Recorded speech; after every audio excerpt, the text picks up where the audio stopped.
Invocation. Good morning. Good morning, Mr. Mayor and council members. I'm Doug Pratt from First Presbyterian Church, and I thank you for the honor of praying for you. Heavenly Father, we are so grateful for all the blessings that we enjoy as people living in this wonderful part of your world. The blessings of being Americans, of being able to participate in democracy and share in the freedoms that we enjoy. But Lord, life certainly does have challenges, even with its blessings. And we know that we face both natural and human-made problems and issues to deal with this day. And so we join together in praying for these, our leaders, that our mayor and council members and our city staff might be people of wisdom to guide us through challenging and difficult issues and bring us to a place of better life for all. We pray, Lord, that during this meeting, all who speak might do so with clarity and honesty. Those who listen carefully and hear accurately, that there be mutual respect and that there be an ability to come to a compromise, consensus, and guidance for the best that is before us. I pray this in the name of the God whom I love and serve. Amen. Amen. Pastor, thank you very much. Councilwoman Carr, could you please lead us in the Pledge of Allegiance? I pledge allegiance to the flag of the United States of America and to the republic for which it stands, one nation, under God, indivisible, with liberty and justice for all. Roll call, please. Councilwoman Carumba. Here. Councilman DeWitt. Councilwoman Carr. Here. Mayor Simmons. Here. Councilman O'Flynn. Here. Councilman Gibson. Here. Councilman Forbes. Here. Good morning, everybody. How are you? Good morning, Peter. Thanks for being here. We're going to go a little bit out of order. We have Mayor Kevin Ruane here this morning from the city of Sanibel, and he's going to give us an update on the Lake Okeechobee discharges and call for action discussion. I brought forward this green sheet. This is number 1806-0189, and on a personal note, having known and worked with Mayor Ruane and for years and his leadership, I just want to continue to thank him for his leadership on this issue, not only locally but statewide. If there's a meeting on Lake Okeechobee or water quality in the state anywhere, whether it's Tallahassee, Washington, D.C., he's there, and he's been a leader for years on this issue.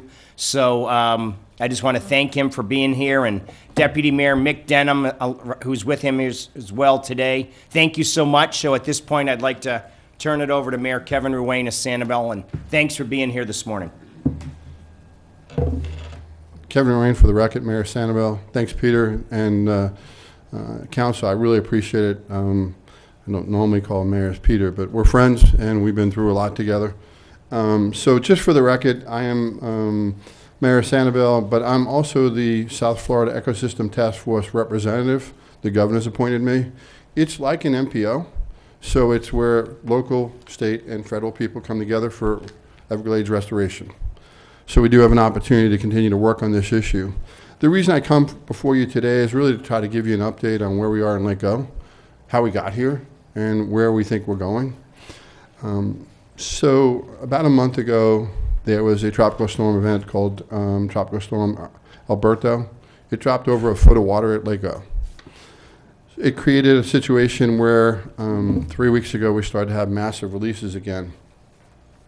So what can we do and what actions do we have? We're all for projects that are potentially on the books, but really what you need to do is take 2 steps back and look at 2 key documents. One's called the IDS, or the Integrated Delivery Schedule. That'll talk about all the various projects that are on the books. The other is LOR's 2008, or also known as Lake Okeechobee Release Schedule. Within that, you try to use the tools that are available to us. So you'll hear things of nature or conversations like shared adversity, flexible operation, operational flexibility, either or, the way it's used, and you'll hear risk assessment. So really the call to action is to obviously respond to what's going on to prevent the releases from taking place. You know, we have some history that goes along with this, where we are and how we got here. Not only was the event a tropical event that dumped a foot of water, but during this dry season, we were asking day in and day out for water. You know, the sad thing of the West Coast is we're kind of like Goldilocks. We need it just right. During the dry seasons, we need water, obviously, for our estuaries, for the salinity, so we're always looking for freshwater releases. During the wet season, we want less. So during the dry season, there was 89 days where we didn't receive what was required to actually have the estuaries and the salinity levels met. They actually called 89 days of MFL violations. So during that time, if they followed our protocol, the lake would have been down 3/4 of a foot. So we wouldn't be in this situation, certainly not as dire as it is. What we did is obviously then go to the flexible operation or the operational flexibility that the Army Corps of Engineers has. Just for edification and for the press, the governing body that actually takes care of Lake O on the high levels, it's the Army Corps of Engineers. On the low levels, it's actually the Water Management District. Additionally, the governor obviously oversees the Water Management District as well as the Florida DEP. So right now, at the high flow levels, we would certainly turn to the Army Corps of Engineers. And our call to action was to write them a letter, as well as the Water Management District. The Army Corps of Engineers has operational flexibility. Within laws, they have the opportunity not to necessarily have releases. We look at certain things, and one of the things that really impacts the releases is not only that the fact that the lake is at 14.07 today, but more importantly, what's the weather forecast look like? So as we all can imagine, the jokes that go around, how accurate are the weather people? In 2 weeks, the last 2 weeks when they started to do releases, 2 weeks ago, the weather forecast for the next 30 days was wet. The weather forecast for the next 60 to 90 days is wet. Why that's important is when you look at laws, it's a really complicated flow sheet, and you go through the decisions they make based on not only where the lake is, but what the weather forecast is. In 2 weeks, the weather forecast has gone from wet to 50-50 chance of being wet. So the issue we have, obviously, is that with them potentially being wrong, what's the harm in holding more water up at the lake? We as taxpayers have obviously gone through restoration with Lake O. They've done improvements of over $800 million, or over 50% of the improvements. Yet the Lake Okeechobee release schedule and the document itself has not allowed any opportunity to make an assessment based on the 50% they've done and said they could hold more water. Every engineer that you would talk to would say we can definitely hold more water up at the lake. So we look to the Army Corps of Engineers and use your operational flexibility. For the record, I am not, at any point in time, looking to put anyone around the lake in harm's way. I'm not looking to put them in danger. I understand as a public servant that's been in office for 12 years, public safety is number one to every one of us. So I don't want anyone to think I'm looking for something. But having talked to many engineers and scientists, we certainly recognize that 50% of the improvements in the business world, in the corporate world, in our regular worlds, we get to be able to pivot and pivot very quickly when we need to do something. We're just asking them to use their operational flexibility for a consideration. Additionally, the second consideration that we're asking for is, since it was a desire to hold more water up at the lake, and they were concerned to the stakeholders in the south, or the Everglades agricultural area, since they were holding more water during the dry season, it's only fair that they receive the water now. So send it south. Some of the impediments of sending it south, obviously, is that the system's pretty wet. Not only is our own watershed on the west coast wet, but in some of the WCAs or the water conservation areas, they're wet as well. They're working through the water right now that they have through the system to try to clear that out, so we have an opportunity to send water south. So we'll obviously do that. So you get back to another word that's in laws called shared adversity. Let everyone feel a little bit of the pain. Keep more water up at the north, let it go east, let it go west, and send it south. The good news is, from our call to action, all 5 municipalities so far, you're the last, have agreed to join the action. It's our way of life. It's your community. It's your economy as well. The people on Sanibel and many other municipalities that followed through are realtors, our chambers, are your small businesses. Because the trickle-down effect, when you see posts on social media that there's murky water, it trickles down, it certainly has an impact. And most people that are coming here from different places really don't know the difference between, and I don't mean this disrespectful, Sanibel and Bonita. Where is it located? Is there dirty water here? Is there dirty water there? And that's the concern they have. So we have this tool, social media, that obviously spreads like wildfire. So we ask the communities within to have their community start to become engaged. Not only the call to action to the Water Management District and the Army Corps, and we've given exact letters as what we've asked for. We've given contact information to the governor's office as well as the DEP to ask not only your council to join us and send those exact letters, but then secondarily, we'll actually have a letter with all the mayors signed together. This is going to be a multiple prong approach. This is the first step of asking them to use some operational flexibility, use some of the situations. As the weather forecast has improved, we do believe, based on our loud voice, just last week I was at the Water Management District, testified before them and certainly gave them, what is going on here on the West Coast, the impacts it has.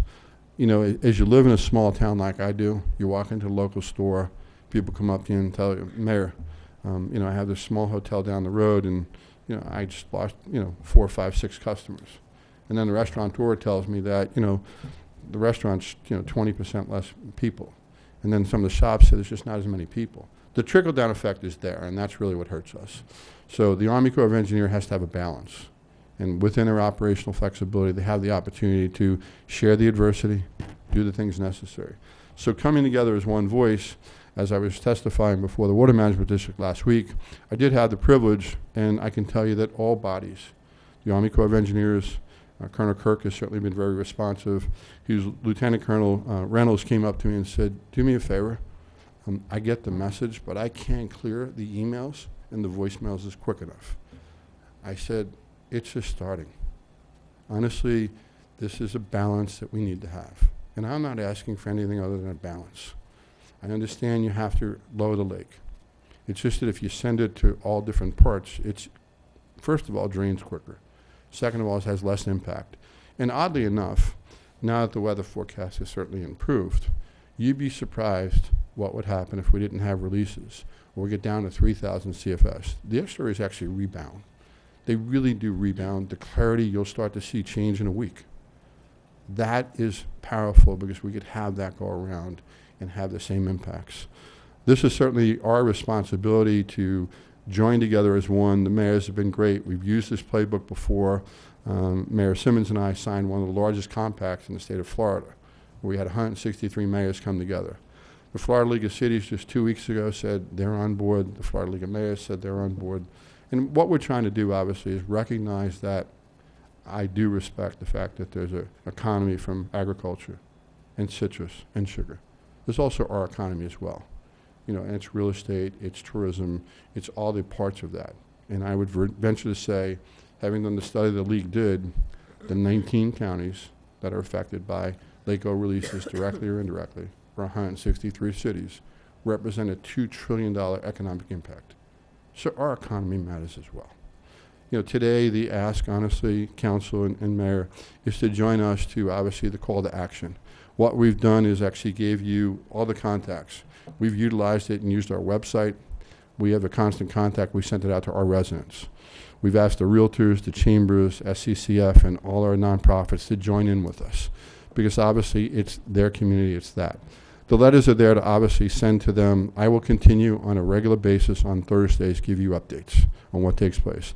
Additionally, last night I sent a frequently asked questions sheet that has about 3 pages of different questions that come up. One obviously comes up is, are the beaches safe? Are the water safe? I could assure you that on a weekly basis they're tested. They were just tested June 16th. They are clear. I sent that information to the mayor. We'll certainly make sure you have it.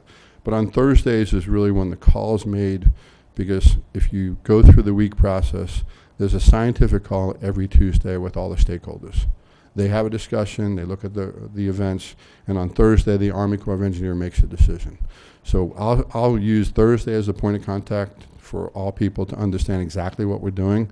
But if you could join us, first and foremost, send a letter on Bonita's stationery, both to the Water Management District and the Army Corps of Engineers.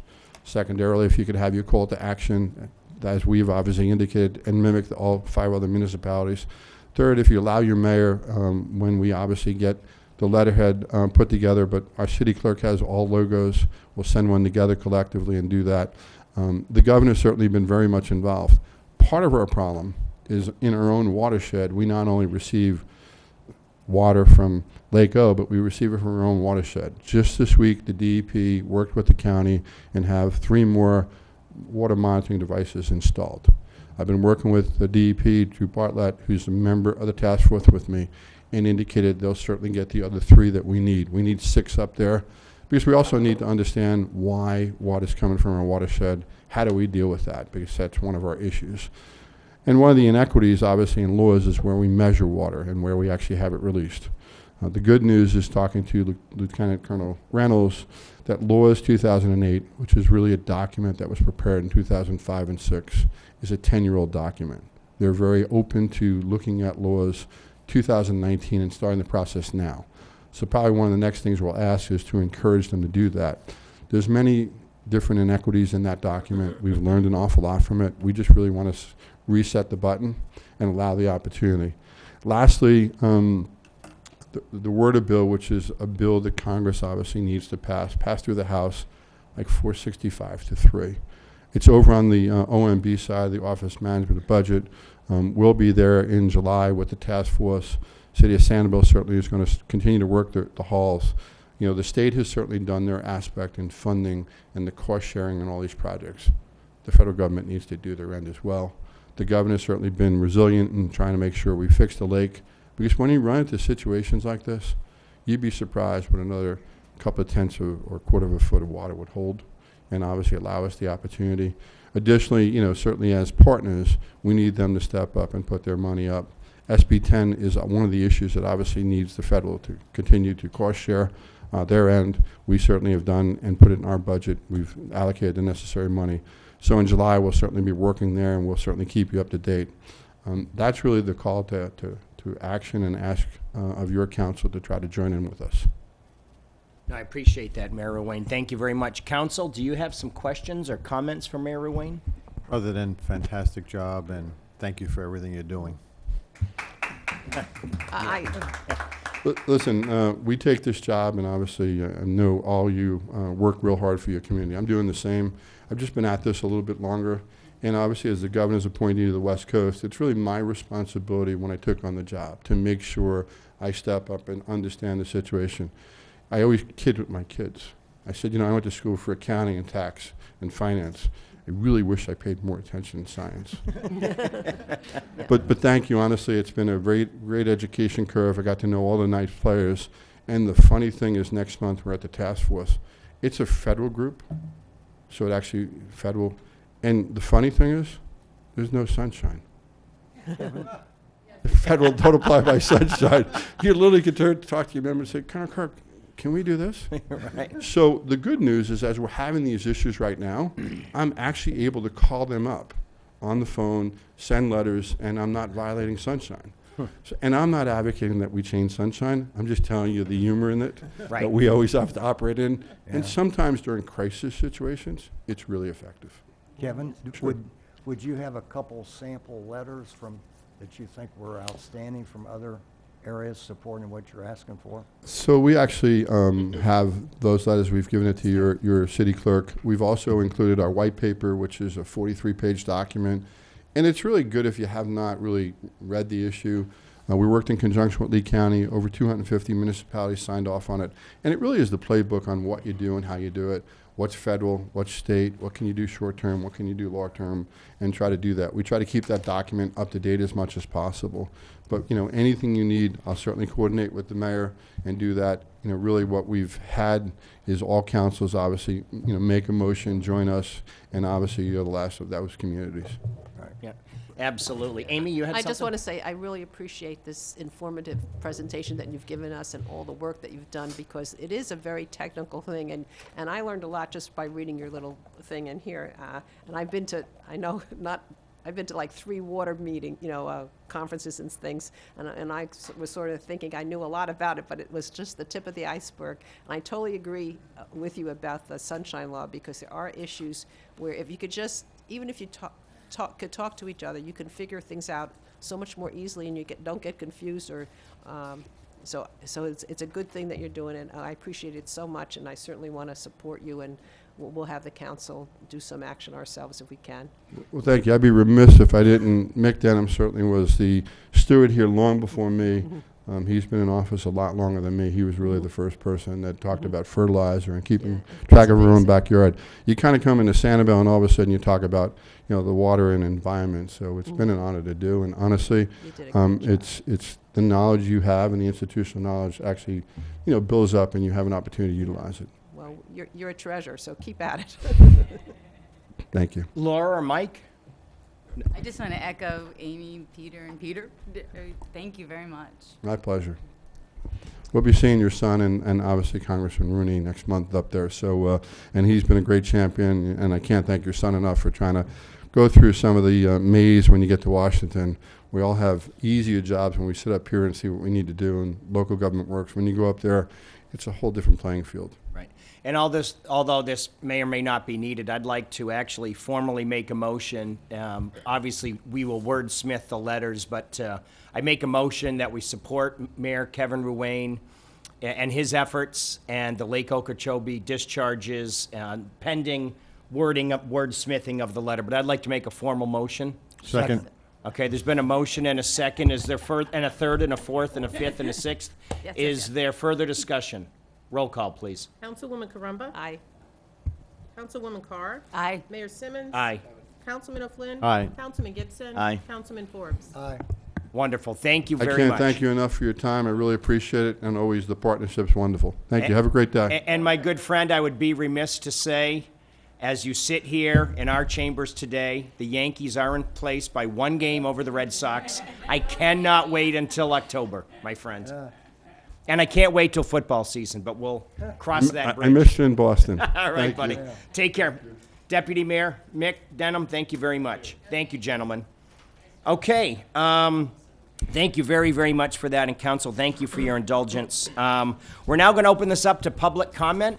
Any member of the public that would like to speak, please come forward. Good morning, Martha. Thanks, Councilwoman. guys. And, if you're going to be the mayor of Bonita Springs, this is just a no-brainer to partner with Sanibel, and same thing with Sanibel. It also shows how working across the aisle really works. Yankees fans, Boston Red Sox fans, go Yankees. Okay, so, and why term limits are a bad idea, because you just saw institutional knowledge at work. Okay, Mick Denham helped to create the fertilizer ordinance, which we adopted second. Thank you, that was my thing. And Dave Licardi, thanks for yourself. Anyhow, something, I don't know if you're on this, Mayor, but are you with the Florida League of Cities FAST strike force? That is the federal action strike force that the Florida League of Cities goes to Washington, and you go around and meet all the haunches up there. Okay. SROs, excellent letter, Councilwoman Caramba. Excellent presentation. We shouldn't be paying for that. That's their responsibility. Absolutely right. For the county not to take care of the security issues in our schools would be an abridgment of their responsibilities for our tax dollars. And then the next to last thing is the road impact fees. I hope you'll table that, and I'll tell you why. My neighbor next door, she wants to build a little teeny house, right? Those are like 350 square feet. I couldn't imagine living that. I live in a teeny house already. It's, teeny enough. But she likes to garden, so she wants to reserve more of her space on her property for gardening other than having to dust and clean a house. So she travels a lot. That's not something she wants to do. But she would have to pay the same impact fee for her density as somebody who has a 6,000 square foot house, basically. I'd like to ask you to look at something we probably should have done a long, long time ago, because when we award density on some of these projects, we do look at the land usage. We leave open space and things that are required in our comp plan in a project, but we don't really get the benefit of doing it by the square foot. I've long thought this. I don't think there was an appetite in the past. But, I've been telling you that I think one of the biggest issues in this city is affordable housing. This is one of the ways you get to make sure we have affordable housing. If my neighbor wants to build a 350 square foot house, her road impact fee or any impact fees should be lowered okay? As opposed to somebody, because I do live in a neighborhood that will be seeing a lot of infill development. Our comp plan said west of I-75, that's where we want the infill development. We will have McMansions probably, well, we have a few of them already in the neighborhood. Along the river, you'll see that more so. So those folks will have a bigger impact because their house will be bigger. They'll require more services to their house, more trips to their house, massage therapists and, you know, maids and whatever, landscape. So I think it would be wise to look at that. The other thing is that you do have Margaret Worsley coming in with her affordable housing study. We don't know what her recommendations are going to be. We have held a couple of meetings with our little club discussing affordable housing, and some of those recommendations might be very important to your conversation on an impact fee. So I would ask you, please table that. And what was the last thing? Sunshine law is a good thing, okay? We had a lot of corruption in this state. I just wish that the state would also cover themselves for it. They seem to exempt themselves at the state level to not have sunshine. But I thank you. I thank you for everything that you're doing up here. I thank you for the donations to the Bonita Springs Historical Society survey of mayor race. And you're doing a beautiful job for Bonita Springs. Go Yankees. Thank you. Thank you. Thank you, Councilwoman. Other members of the public that would like to speak? John, good morning. Good morning. Honorable Mayor, Council. For the record, my name is John Pano, President of the Bonita Springs Downtown Alliance and co-owner of CGT Kayaks here in Bonita Springs. First, I would like to speak in support of Mayor Ruane and what he's trying to do. This has been an issue and a problem for a long, long time. I remember, and many of you may remember, when Estero Bay was covered with grass flats and there were starfish and seahorses and all kinds of things out there. Well, I still go out there almost on a daily basis, and now it's just sand. You don't see those animals anymore. An occasional dolphin, if you're lucky, and maybe a manatee trying to hunt for seagrass. It's sad. And one of the things that I would like people to know is red tide does not normally occur year-round. At least it didn't in the past. And the Gulf waters were normally blue, not green. Just a little thing to remember. I'm Bonita proud because we're one of the few communities that have taken the opportunity to filter and deal with our groundwater and our drain water. And we're an example to other communities to do the same. We need to beat this problem, and it's not just Lake Okeechobee, but it's communities all up and down the river. Secondly, I'd like to speak on item number 10, impact fees, and encourage you to table them for the time being and do more research on how they're affected by affordable housing and what the affordable housing research has said about impact fees to encourage downtown development and to make all our goals and our dreams for downtown to come true. And third, I urge you again to pass the comp plan that's going to be before you on council item number 11 as it is. It's very important, again, for our downtown to move, to see progress. There's so much interest in what's going on down there. I can't tell you how many times the first question we get on a history walk is, when's the development going to start? When's it happening? Thank you again for all you do. Bye. Thank you, John. Other members of the public? Tony Lee. Good morning. Good morning. My name is Tony Lee, and professionally I work for Florida Gulf Coast University, but I have a personal passion, which is why I'm here today, to give you an update on the Outreach Committee. So last night we spoke about education. We had District 7 member Kathy Morgan give us a brief presentation on the state of education in our city. And one of the things that she had the opportunity to share with us is that one of our elementary schools went from a D school to a B school. And attainment is something that I'm personally passionate about. And we are looking for ways to close the gap to make sure that our students are both career and college ready upon graduation. The second thing we talked about last night was diversity and inclusion, where we had Chief Development Officer from Hodges University, Gail Williams, share with us about what it feels like in an equitable situation, in a diverse situation, but more importantly, in an inclusive situation.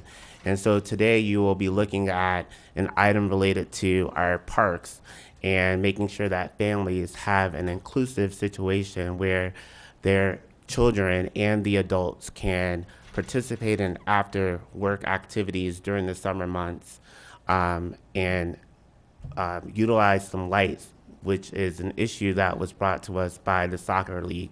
And I'm fully supportive of that, and I hope that you all think of this as an inclusive situation for those of us that don't work typically 9 to 5, but work after, participate with their families during the weekend and after hours. Thank you so much for participating also in our Fiesta Bonita event, which brought out tons of people that many of them I've never met. And I've learned some new information about some cultural experiences and ethnic backgrounds that I had not experienced before. So I really appreciate all that this council is doing to be inclusive and recognizing the diversity of our great city. Thank you. Great. Thank you very much, Tony. Other members of the public that would like to speak? Good morning, Kathy.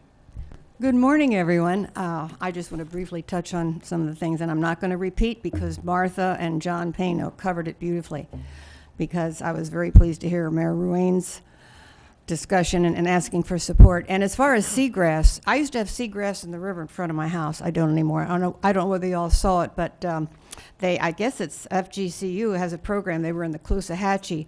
They're actually planting seagrass, but because if they plant it there, the manatees and everyone comes and eats it, so they're putting actually cages over it to give it a chance to grow. So they are doing that. And the only other thing I want to mention is, you know, everyone keeps talking about affordable housing. I want everyone to assure everyone that you and they are not talking about us assisting, government-assisted housing. This affordable is for people like our first responders and our teachers. They just cannot afford to buy a house. So again, the suggestion about impact fees and everything, we've got to make it a little bit easier for people. And again, folks, this is not government or city-assisted housing. This is just making it affordable for our first responders. I know first responders I read from Collier are living in Fort Lauderdale and commuting across the alley because they can't find a place to live. So thank you very much for your time. Thank you, Kathy. Other members of the public that would like to speak? Good morning. Good morning. I'm Penny Kapler. I'm a resident of Bonita Springs. I want to thank you for all that you've been doing. Especially, I know that you're working very hard on the impact fees, but as there is so much involved, I hope that it is tabled so that a little bit more research can be done on it. I too am in favor of changing the law as it currently is. And for Mayor Ruane, I can verify that I'm out on the Gulf, or on the Gulf and in the Bay 5-6 days a week, and there is no seagrass anymore. And as a result of no seagrass anymore, it's very sad. We're not going to have the animals that we normally have, that people pay money on, either through jet skis or kayak tours or whatever, because it is so close to nature. And the other thing I see is I am hoping sincerely that reading 2 will go well, and that on the approval for housing on number 11, I think it is, so that it does go through. I see that you're making big progress. There's another, the first reading on a brewery being put in, if I'm correct or not, and changing the code so that it may be put in. So there is a lot of work that's being done to enhance Bonita Springs, and I'd just like to see it even continue to move forward. Thank you. Thank you, ma'am. Other members of the public that would like to speak? Good morning. Good morning. Thanks for having me here. This is my first time here in the chambers here in Bonita in front of you folks. Welcome. My name is Lee Bellamy. I'm the general manager here for Shangri-La Springs, right off Old 41. I'm here just to talk a little bit about a special event application that we submitted to you all, that you'll see in front of you here later on this morning. This event is a private event that we're hosting on the grounds. on the outside of the exterior grounds of the Shangri-La. The big thing with this particular event is they have actually requested a fireworks display. So we are currently actually working with LaserNet, who you all should be very well versed with, as they've done your fireworks here for the past several years. So this is a fairly large display, but I hope you can see that we've done our due diligence, and all the different entities have signed off on the paperwork. But we're really excited to have this particular event, because it's going to show what we can do at the Shangri-La. I mean, this is really something elevated compared to our monthly art nature night and some of the other events that we have. So thank you. Great. Wonderful. Thank you very much. Thank you for what you and your group do for the community. Other members of the public that would like to speak? Mr. Mayor, Council, Jesse Purdon for the record. I'd like to start by saying that I was glad to see you get behind Kevin Mayor Ruane on that there's nothing more important than water quality, and what you guys did was a very good step for the city of Bonita, so thank you for that. I'd like to talk to you today on 5B to start with, and my partner Tony Lee came up and spoke to you briefly about it as well. An update on local soccer leagues and the condition of the fields due to Hurricane Irma. So as you know, I'm the chairman of the Outreach Committee. We met last night, so less than 24 hours ago. We were sitting in those chairs that you guys are in, and we had folks from the soccer league discuss the situation that they're in currently. And really, soccer is Bonita, and Bonita is soccer in so many ways. And I'm not sure if you're aware, but we're really thought of as a soccer destination throughout the state of Florida due to the fact that we've had state championships.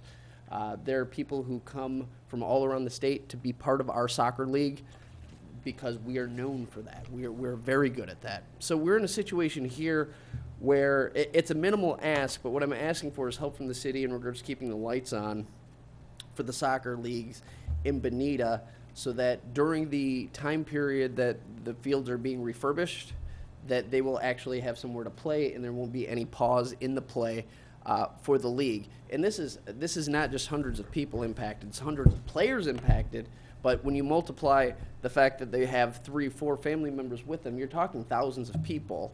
And we have a very easy, minimal cost fix to get the lights on over there. It's a small dollar amount. Now, I feel as a city, we initially, after Hurricane Irma, due to the fact that we really didn't know what was going on over there, we kind of fumbled the response on that. Took 3 and almost 4 months to get that soccer field up and going. But as soon as it was brought to your attention by our outreach committee, 3 days later, the city was over there, and then very shortly after that, they were back up in there. And they appreciate that as a community. They came to us again and asked for assistance, and unfortunately, look, they work 9 to 5. They can't be here. I mean, when I ran for city council back in the day, I was thinking that, honestly, night meetings would be a better solution because there's so many people in the community who don't have the opportunity to take time off to come here. And that's the folks that we're talking about right here. We're talking thousands of people, and it's a very important part of Bonita. So if we can find a way, it's a very minimal ask, and I believe the mayor will get into the dollar amount on that. If we can keep those lights on, it would be great. And really, it furthers the mission of what my committee does. They feel like they don't have an outlet or the ability to get here, but they knew how to get to me. They knew how to get to my committee. And now here I am asking you all to help those folks out. Next, impact fees. Today, you all are scheduled to vote on impact fees. And last time I was here, I spoke about how I felt hotels and multifamily, for economic development purposes, should be pushed back. Since we last spoke, I've had a lot of thought about this in regards to affordable housing. And listen, we have a great study. It's a beautiful start. I love it. If I could have 30 more seconds, that'd be great. We have a beautiful study. It's a great start. I'd ask you to consider, folks have said this already today, but I'd actually like to put a number on it. I'd say if we could consider punting this 60 to 90 days, if we could punt this 60 to 90 days, I think we will hear back from our affordable housing expert. And I think that some of the recommendations we may hear are suggestions on how to implement the fees best in a manner that is most beneficial to the community overall, especially considering affordable housing needs. And that's how it's implemented. Is it based on size best? There's an argument that it would be. But, you know, a little tiny house on Gulf, right down on the beach and a little tiny house out in East Bonita, it's not the same price. So then there's an argument maybe best on price. You know, there's a school of thought that thinks maybe you take the impact fees and you spread them out over time, so you don't kill the developer's desire to build. There's a lot of ways we can look at this, but here's the good thing is we now have the study. Now, right in the queue, we have this affordable housing portion. Let's look at them together. There's no need to rush to a vote today. If we can look at them side by side, maybe there is a possibility that we can get something working not only on the economic development side of it, but also on the affordable housing side of it for single-family homes as well. And I'm not saying that's the answer, but we don't know the answer until we find out what the deal is on the study. So I would ask that we take 60 to 90 days, we evaluate the study, we hear back from affordable housing, then we recircle and discuss how we can do this. And there are many ways. If you look around the city or around the state of Florida, you can talk to many counties and many cities that have very creative ways where they don't lose a dollar, but the market for affordable housing is not hurt because of how they apply these. So I really think that we could take a little bit of caution, no rush, look at how we might be able to best implement those for the citizens of Bonita. Thank you all very much. Thank you, Jesse. Other members of the public that would like to speak? Okay. Seeing none, we're going to move on to the consent agenda. Council, what's your pleasure? Make a motion, move it forward. Approve it. Second. Okay, there's been a motion to approve and a second. Further discussion? Roll call, please. Councilwoman Carr.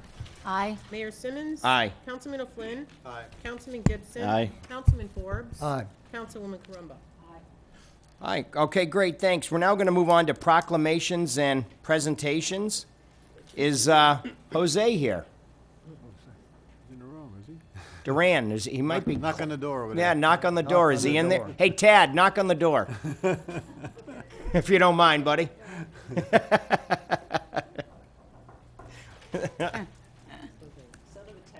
There he is. There he is. Could you come forward, please, young man? Thank you. Yeah, send him a text.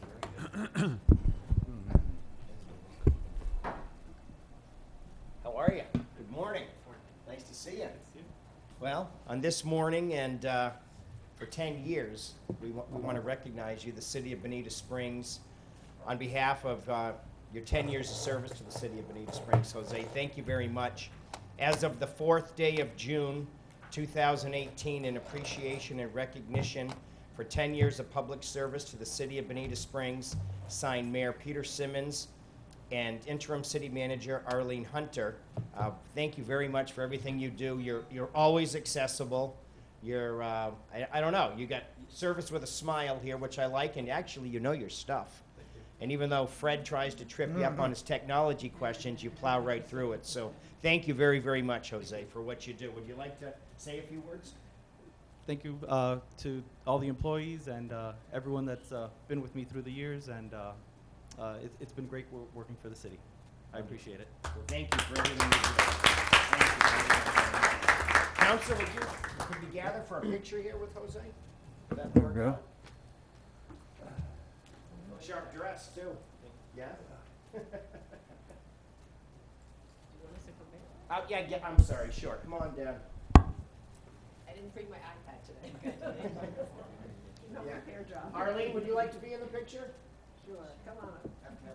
Are we gonna have all the girls on this side? Oh, here we go. We're outnumbered, guys. We're in trouble.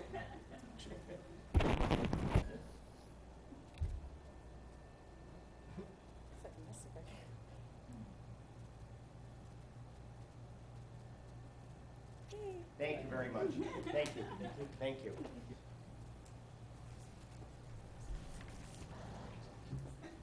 He's got it.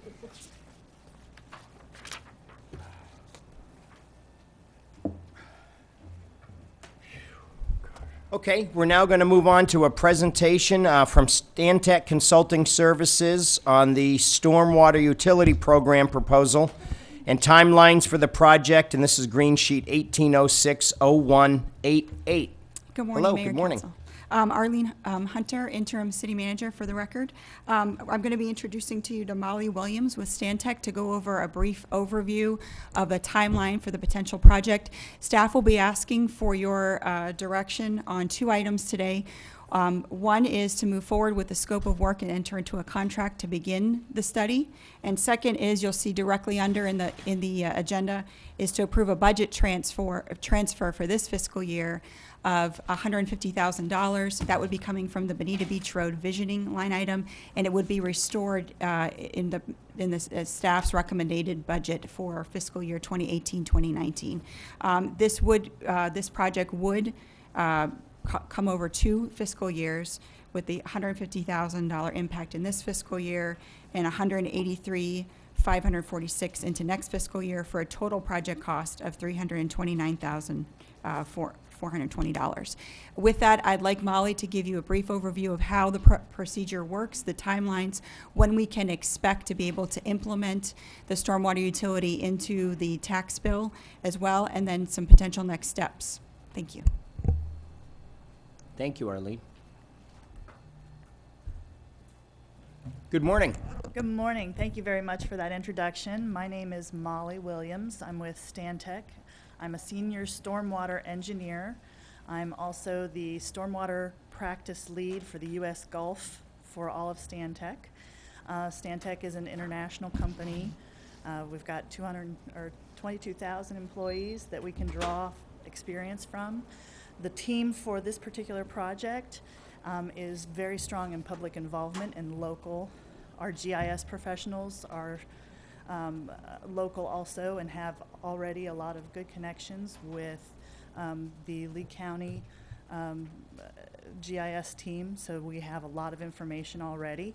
And also we have a financial services group that has been, the lead there, David Hyder, has actually been involved in over 120 utilities, and our team has assisted with building from the ground up 6 utilities within the state of Florida.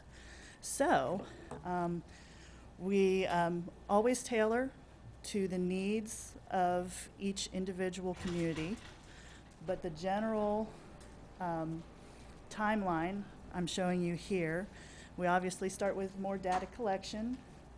We're going to evaluate the revenue requirements, and that's based on our interviews with staff as to what are the goals of the city of Bonita Springs. So then we kind of put together a preliminary budget with previous stormwater utilities that we've assembled. We've actually provided multiple levels of service so that the board has a menu of options. How much product, or how do you want your stormwater utility to work, and giving you options for those rates for each of one of those level of service. GIS parcel analysis, and that actually moves into building the actual billing file.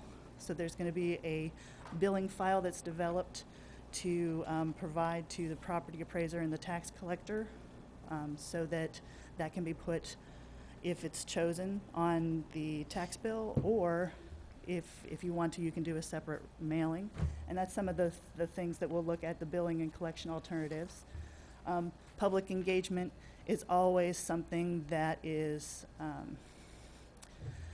it's the backbone of developing and making sure that the community is involved, engaged, understands what the intent of the utility is.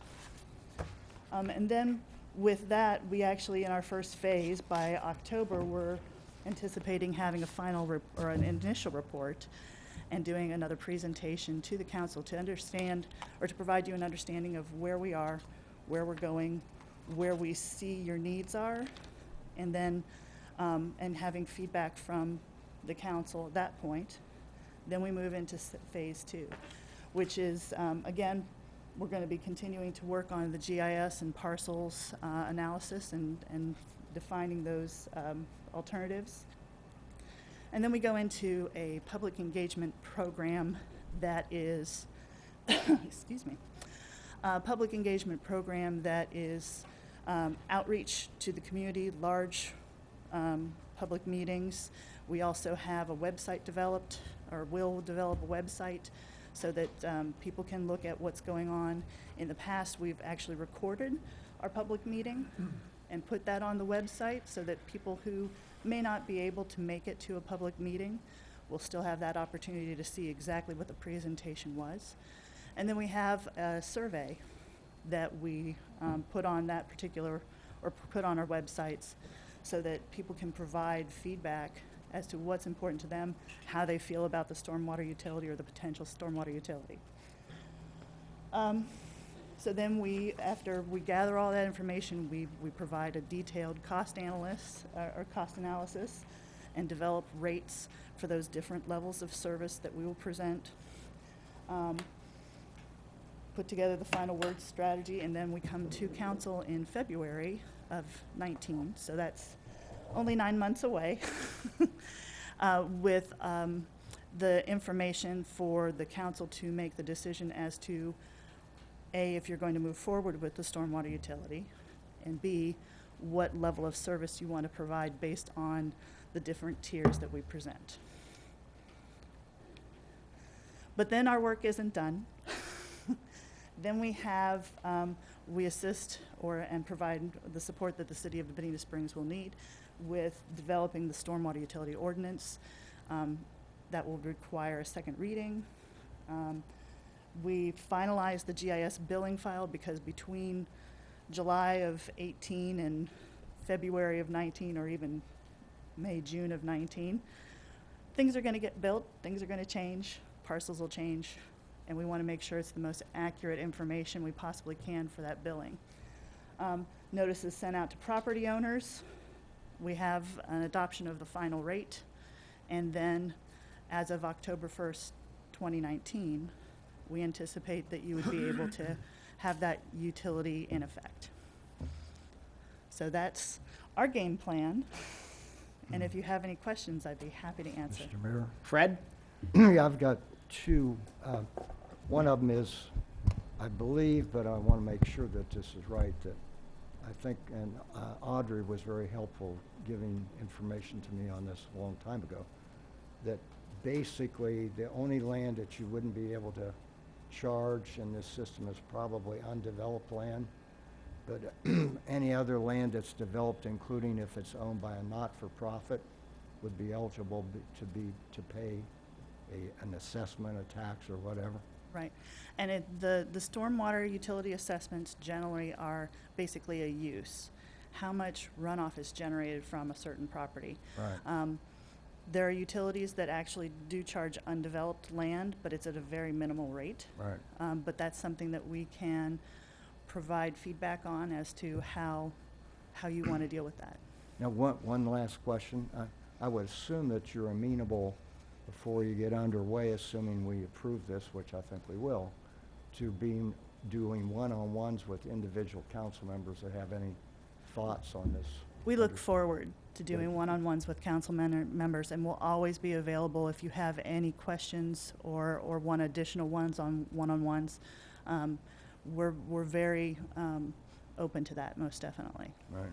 Now, I think we're also talking about giving them a separate thing where there's some, call it miscellaneous other services as we need something in stormwater.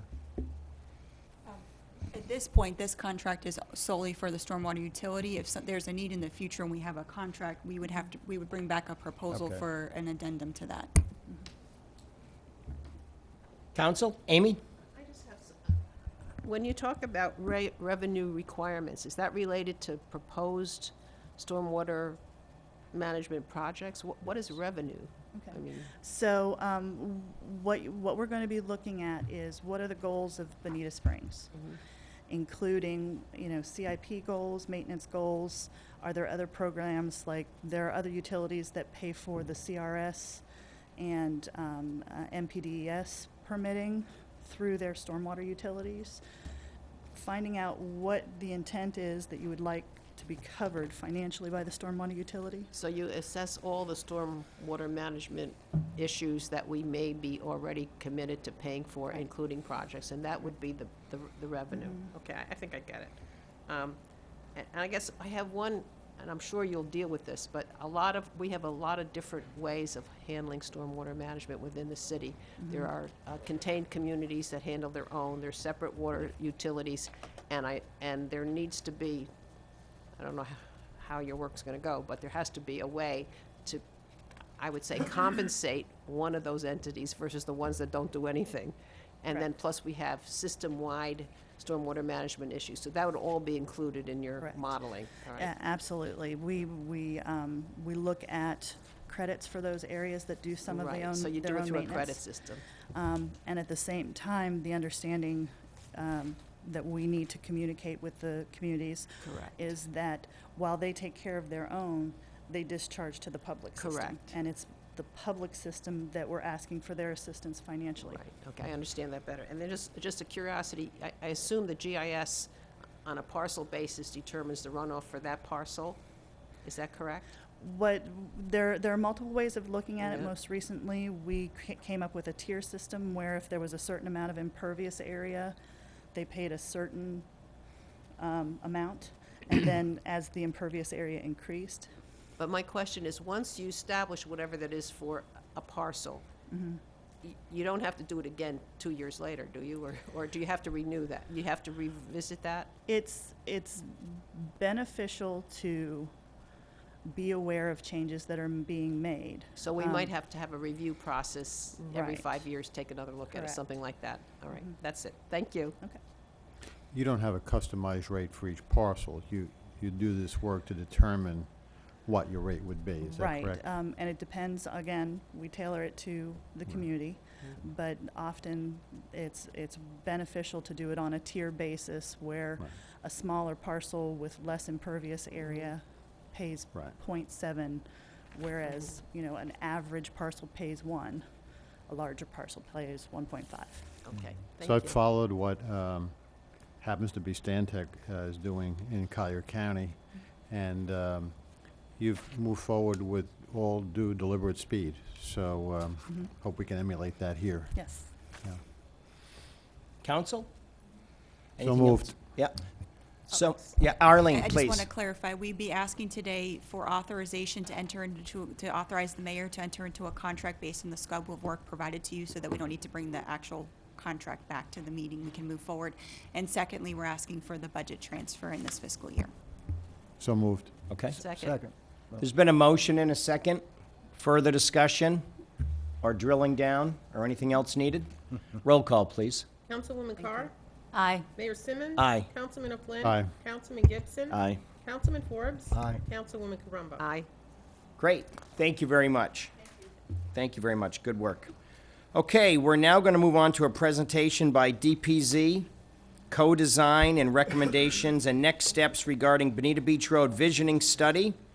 Although it does not say that, Bonita Beach Road visioning and land use study. And this is green sheet 1806-0186. Good morning. Good morning again. I'd like to ask DPZ to come forward. You did receive the document.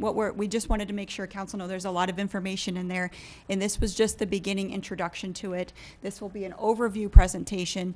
I know Galena will have some recommendations on next steps, but staff is not asking you if you're not comfortable to move forward with anything today. Today's the day to absorb everything, take everything in. We have an opportunity to ask questions, and then you can come back and ask staff for further direction, or if there's an item today you'd like us to move forward with immediately, we can do so as well. Great. Thank you very much.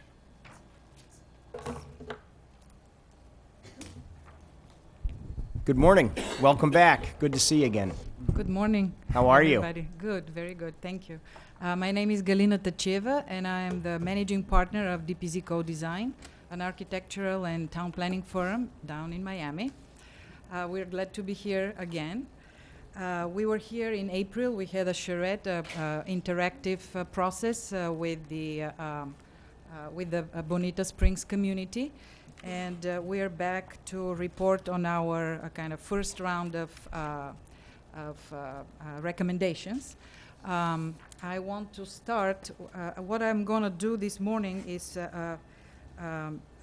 basically walk you through the document. We decided to experiment with the report format, and instead of doing one fat book, which may go on your shelves for a long time, we decided to basically separate the different chapters and create a kind of a shorter version, a summary report of our recommendations, which is in Volume 1, Part 1. The whole report actually consists of, okay, how do I move this? Consists of 3 volumes, and each volume has its portions, parts. Volume 1, and this is, I believe that you have only the first part, is basically the visioning study with our recommendations, and I will walk you through that one. But then there are other parts, part 2, which actually talks about the community engagement. You know, we have summarized the comments from our public meetings, schedules and things like that, the details of the public process. And then we have a part 3 of Volume 1, which is, I don't know whether you have received those, which are basically existing conditions and our kind of preliminary pre-charrette work. This is basically background material. And then the third volume are our summary of our research on autonomous vehicles. And this is just Volume 1. Volume 2 is the market study, which was conducted by our sub-consultant, Fishkind and Associates. There is a summary and then basically the whole body of their work. And then Volume 3, which is also very voluminous. It's like basically 5 parts. It's research material on autonomous vehicles. So you will have the opportunity to basically pick and choose what you're interested in. I will recommend that everybody reads this the slimmest volume, which is part 1 with the visioning study and our recommendations, which summarize the issues. Yes. We have a link that we'll be forwarding to council so that you can get into all of the backup materials as well. And we have 1 hard copy upstairs as well, and we can make copies of that for everybody. Okay, thank you. Yes, altogether it's hundreds of pages. So we decided that it will be only one full copy, and then the rest can be digital.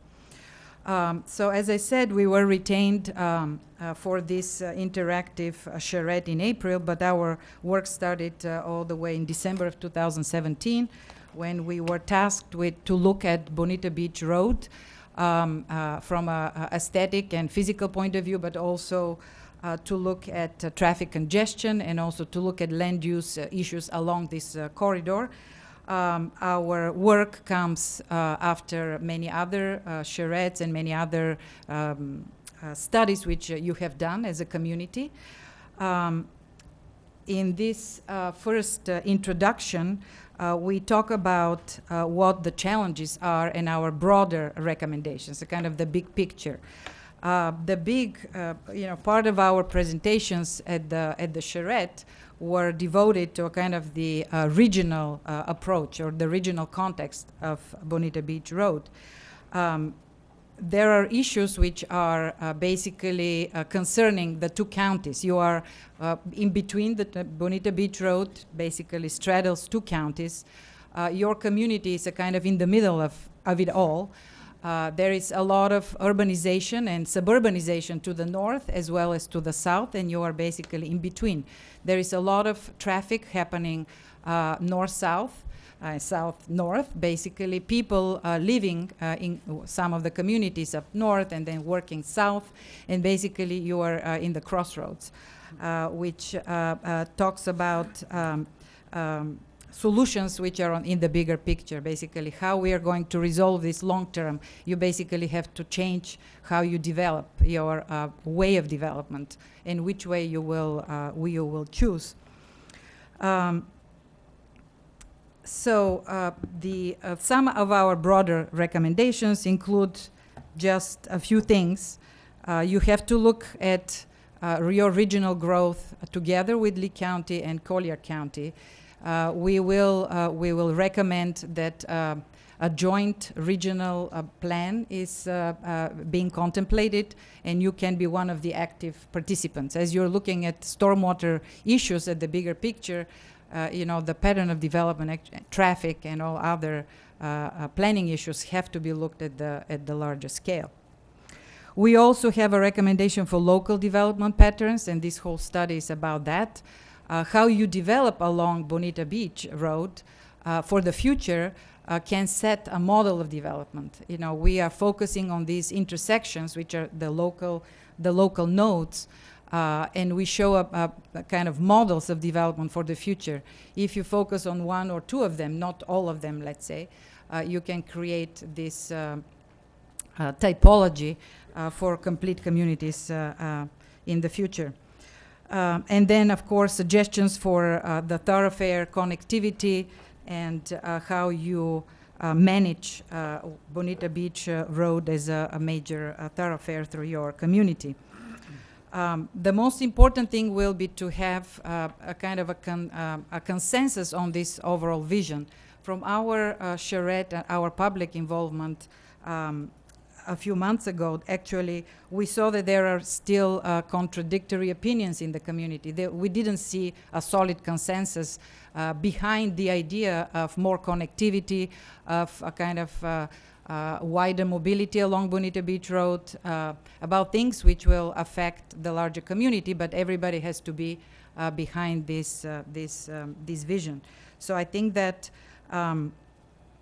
these changes in human behavior, which is accepting, you know, the complete street strategy, accepting some of the FDOT ideas about context-sensitive thoroughfare design, are very important to be set forward. So if we walk through this report, defining the study area and furthering the progress was one of our main goals.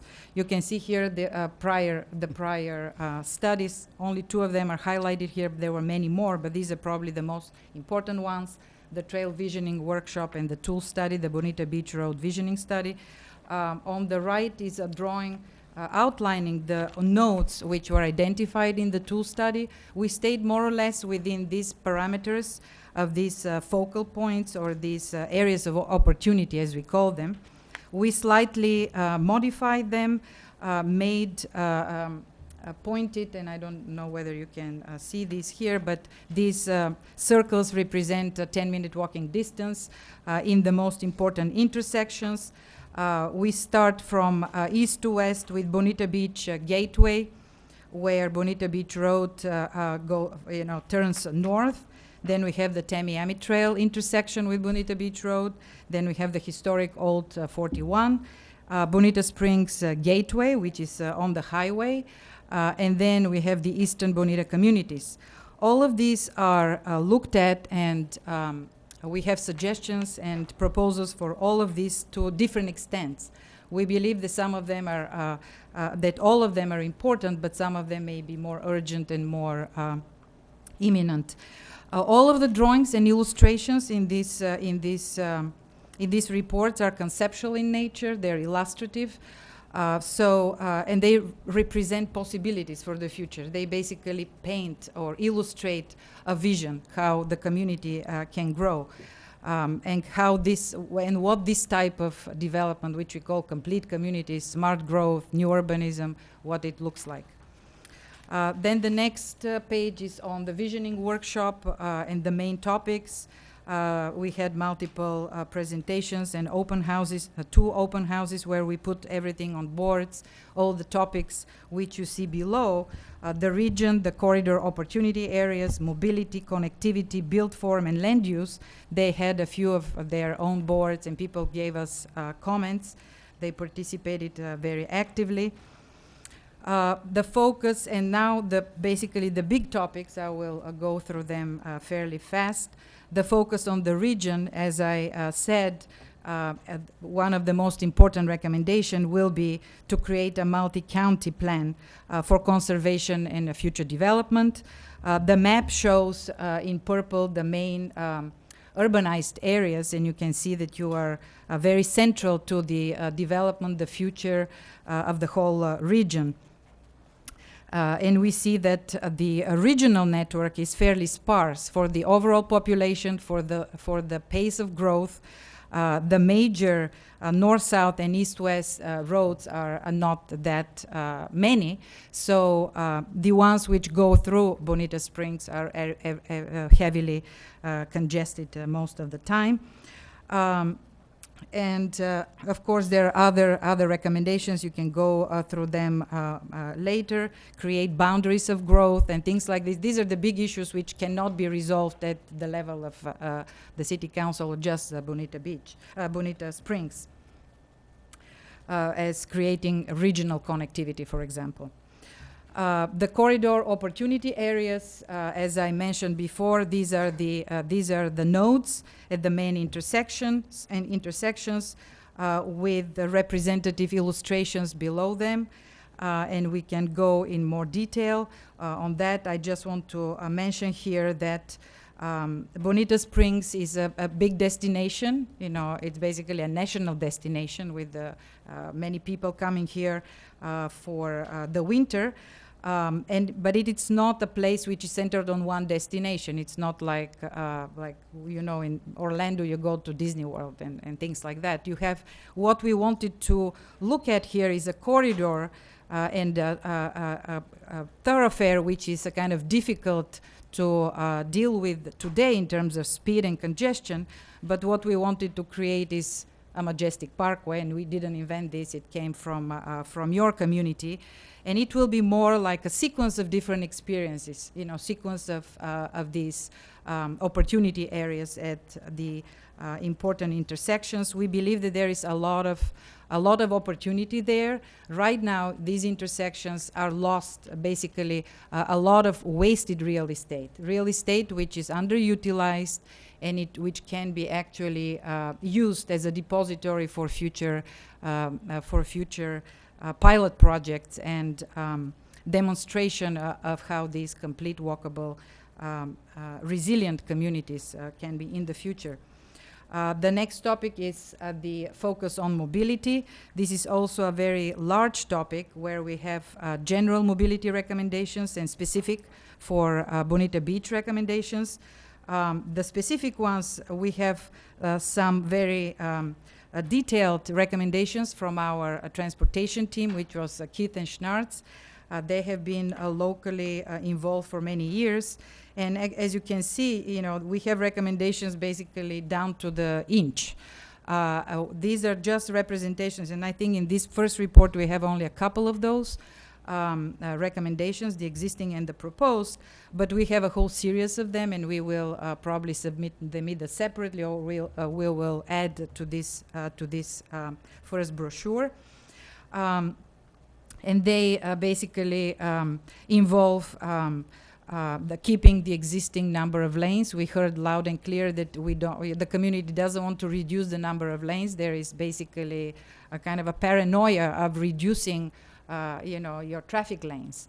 What we found out is that there is enough pavement, enough asphalt where you can keep the number of lanes and do many other things. There are, in many cases, wastefully wide medians where the median can be narrowed, where you can introduce left and right, you know, turning lanes basically, where you can produce space for bike lanes. The tool study was recommending a double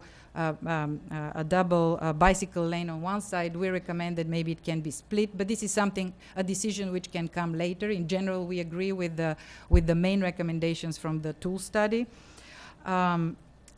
The important thing is to basically redistribute this and reorganize this extra space within the right-of-way. An important thing will be to try to look at introduction of slip lanes. We were looking at ways to introduce it within the right-of-way of Bonita Beach Road, but that's a kind of a larger study. We have one proposal in the right-of-way where it makes sense, but in most cases, actually, these slip lanes may happen. Slip lanes, or this is additional connectivity outside of the existing pavement of Bonita, and in many cases, it happens in the private right-of-way. So it's a kind of a larger and much more difficult, probably, connectivity issue, but it's not impossible because many of these places have front driveways and parking lots anyway. So it's about of how you can begin to tie them together and create valves of additional movement outside of the heavily trafficked lanes along Bonita Beach Road. Enhancing the pedestrian... Galena, yes? can I just stop you on that, because I think it's kind of Yes, important. absolutely. So what you have here on page 14, which is up there, on the bottom is, This is within within the areas where the right-of-way is That's my 109. question. That's Yes, my question. 109 feet right-of-way. There is another. There are at least a couple of other places Right. where the right-of-way goes to 150, and we have a proposal for that on another page in another in so another. the look is note. basically, as I understand it, the look is over on the right, the middle one, right? That picture there, right on that page? Oh, you mean the yes? Yes, Yeah. I'm sorry. It's So in other words, you this one here? Right. So you're Yes, this reducing is- reducing the medium. You're not losing lanes, and then you're adding lanes on the side, buffered by landscaping. Yes, exactly. This is yeah. the idea. You know, also providing landscape along the sidewalk, so Right. the pedestrian streets and all of And that. it fits These are within- some examples which we have also in the other volume with the Okay. examples from But around as you the said country. twice already, but just to be clear, it fits within the existing right-of-way. Yes, this proposal does exactly. Thank you. And then, of course, the Sorry to general, interrupt you know, it's all right. The general mobility recommendations, you know, as I mentioned before, is to integrate the complete streets with the stormwater management throughout the city, and then work with the two counties to prepare for the autonomous vehicles strategy, and then design drop-offs, pick-up locations to prevent conflict with flow of traffic, add trees and all of that. These are issues which are not only for Bonita Beach Road, but also overall for the whole corridor and possibly for the whole city. Another one focus on connectivity. I mean, the issues are so integrated. It's very difficult to actually disconnect mobility from connectivity, but we took a stab at a kind of the overall connectivity within the corridor, and you can see on the drawing above with the white color is basically representing the existing road network, and then we have dashed lines with some proposed connections. Some of them are already proposed by some of your studies and by the city before, but by the reports which we read, and some of them are just tracing the potential for such connectivity. Some of them may or may not be possible, but this is something to come as a much more literal and more specific study. Focus on land use. These couple of pages begin to look at a kind of the physical form along Bonita Beach Road. We have to be very honest and just say, look, this is a suburban thoroughfare. It will be probably impossible to just imagine that this will become, you know, Champs-Élysées of Bonita Beach, or Bonita Springs, you know, or something, you know, like, yes, it may be at a kind of long-term aspirational image, you know, the majestic parkway, but it's a long way to go.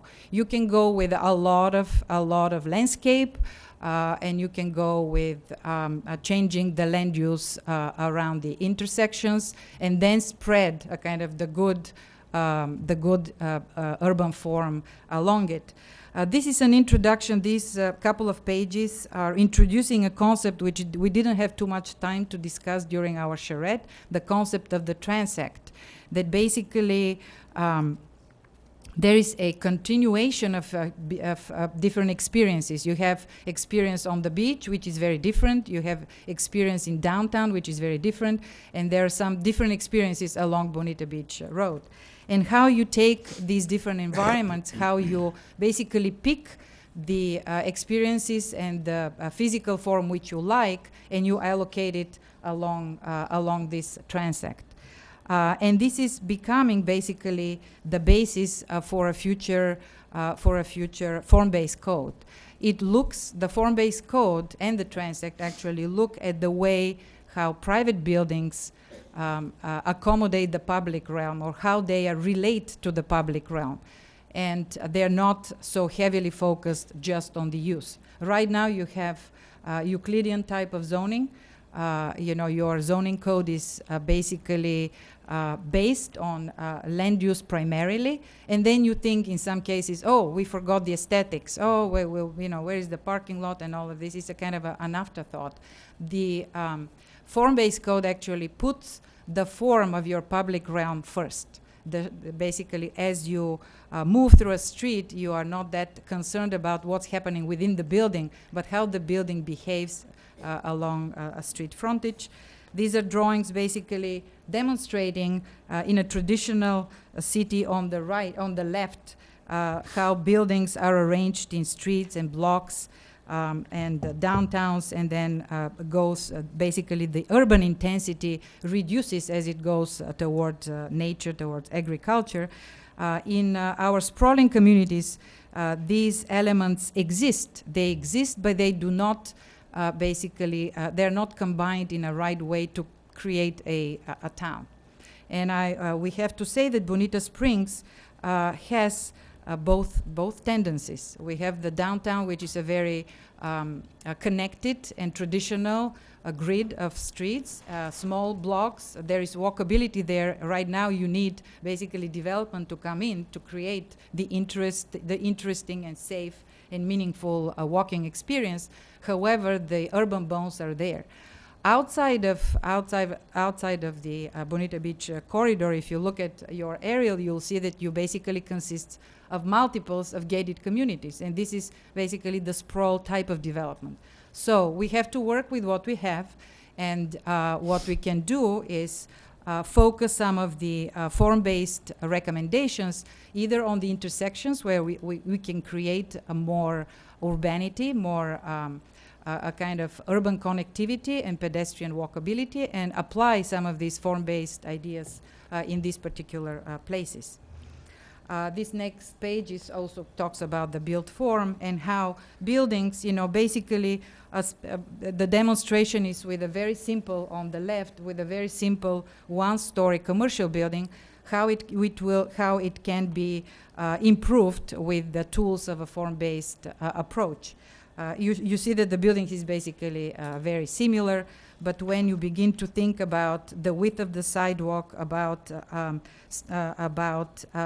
the awnings, the storefronts, the parking, the parallel parking along it, and all of these issues, then things change. And you have already done this in your downtown. You have done basically the streetscape improvements in downtown Bonita Springs, so you have gone through this exercise. What now needs to be done is to designate and to form recommendations on the building form and shape. These are examples on the right where we presented. Some of these were quite effective during our charrettes, showing examples from Florida. Many, I believe these are some are in Florida. Many of them are from Bonita Beach Road. And then on the other side, how these same things can be built, and they were built in Florida, and I think there is one in California. Exactly the same building, how it can behave in a more respectful way to our public realm, to our streetscapes. Basically, the building is coming forward, there is a sidewalk, there is an entrance. It's not the parking lot, the first thing which you see. And sometimes we talk about if we need to code two things in our form-based codes, just two things, we wanted to get it to one, but I think there will be two. What are the most important things? The most important things are the frontage and then the parking, the location of the parking. If you can resolve these in some successful way, then the other things are details. This next drawing shows a kind of a proposal for a system which we call primary and secondary streets. We call them A streets and B streets. We recognize that not all streets can be of excellent pedestrian quality. You go to any city, any nice city, it's very rare that every single street, every boulevard, every avenue is of excellent quality. There are places where you will have to have some drive-through. where you will have probably exposed parking lot, where you will have loading and things like that, services and more vehicular-centered activities.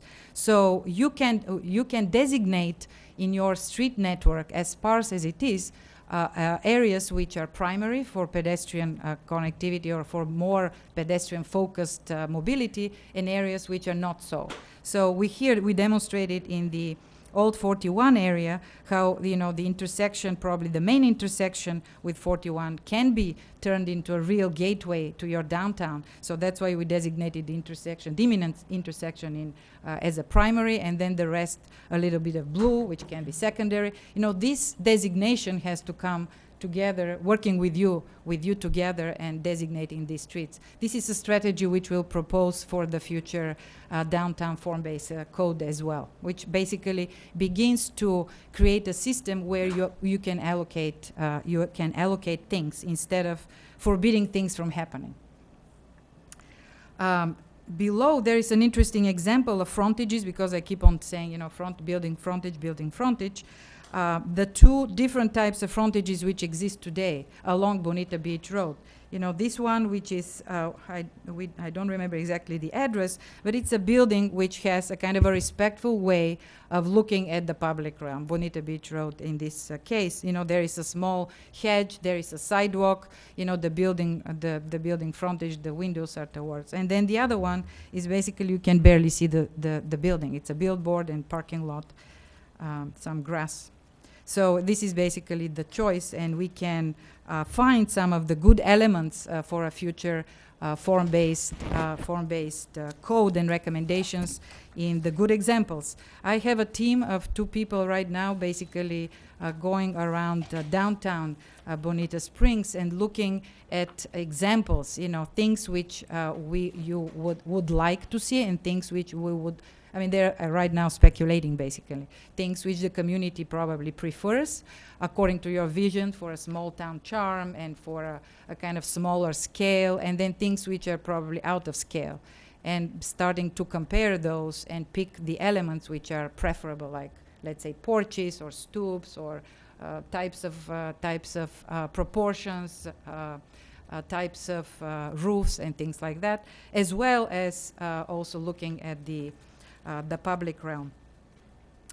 And here the following pages actually begin to focus on the 5 or so. We have about 6 nodes.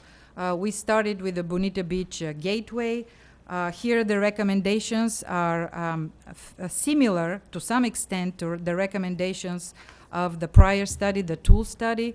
We do not recommend that you go with the roundabouts right there. We believe that probably will not be necessary. Bonita Beach Road is right there, is basically between the 2 counties. When it turns north and goes into Hickory Boulevard, it's a kind of outside of Collier and goes entirely in Lee County. Our recommendations for this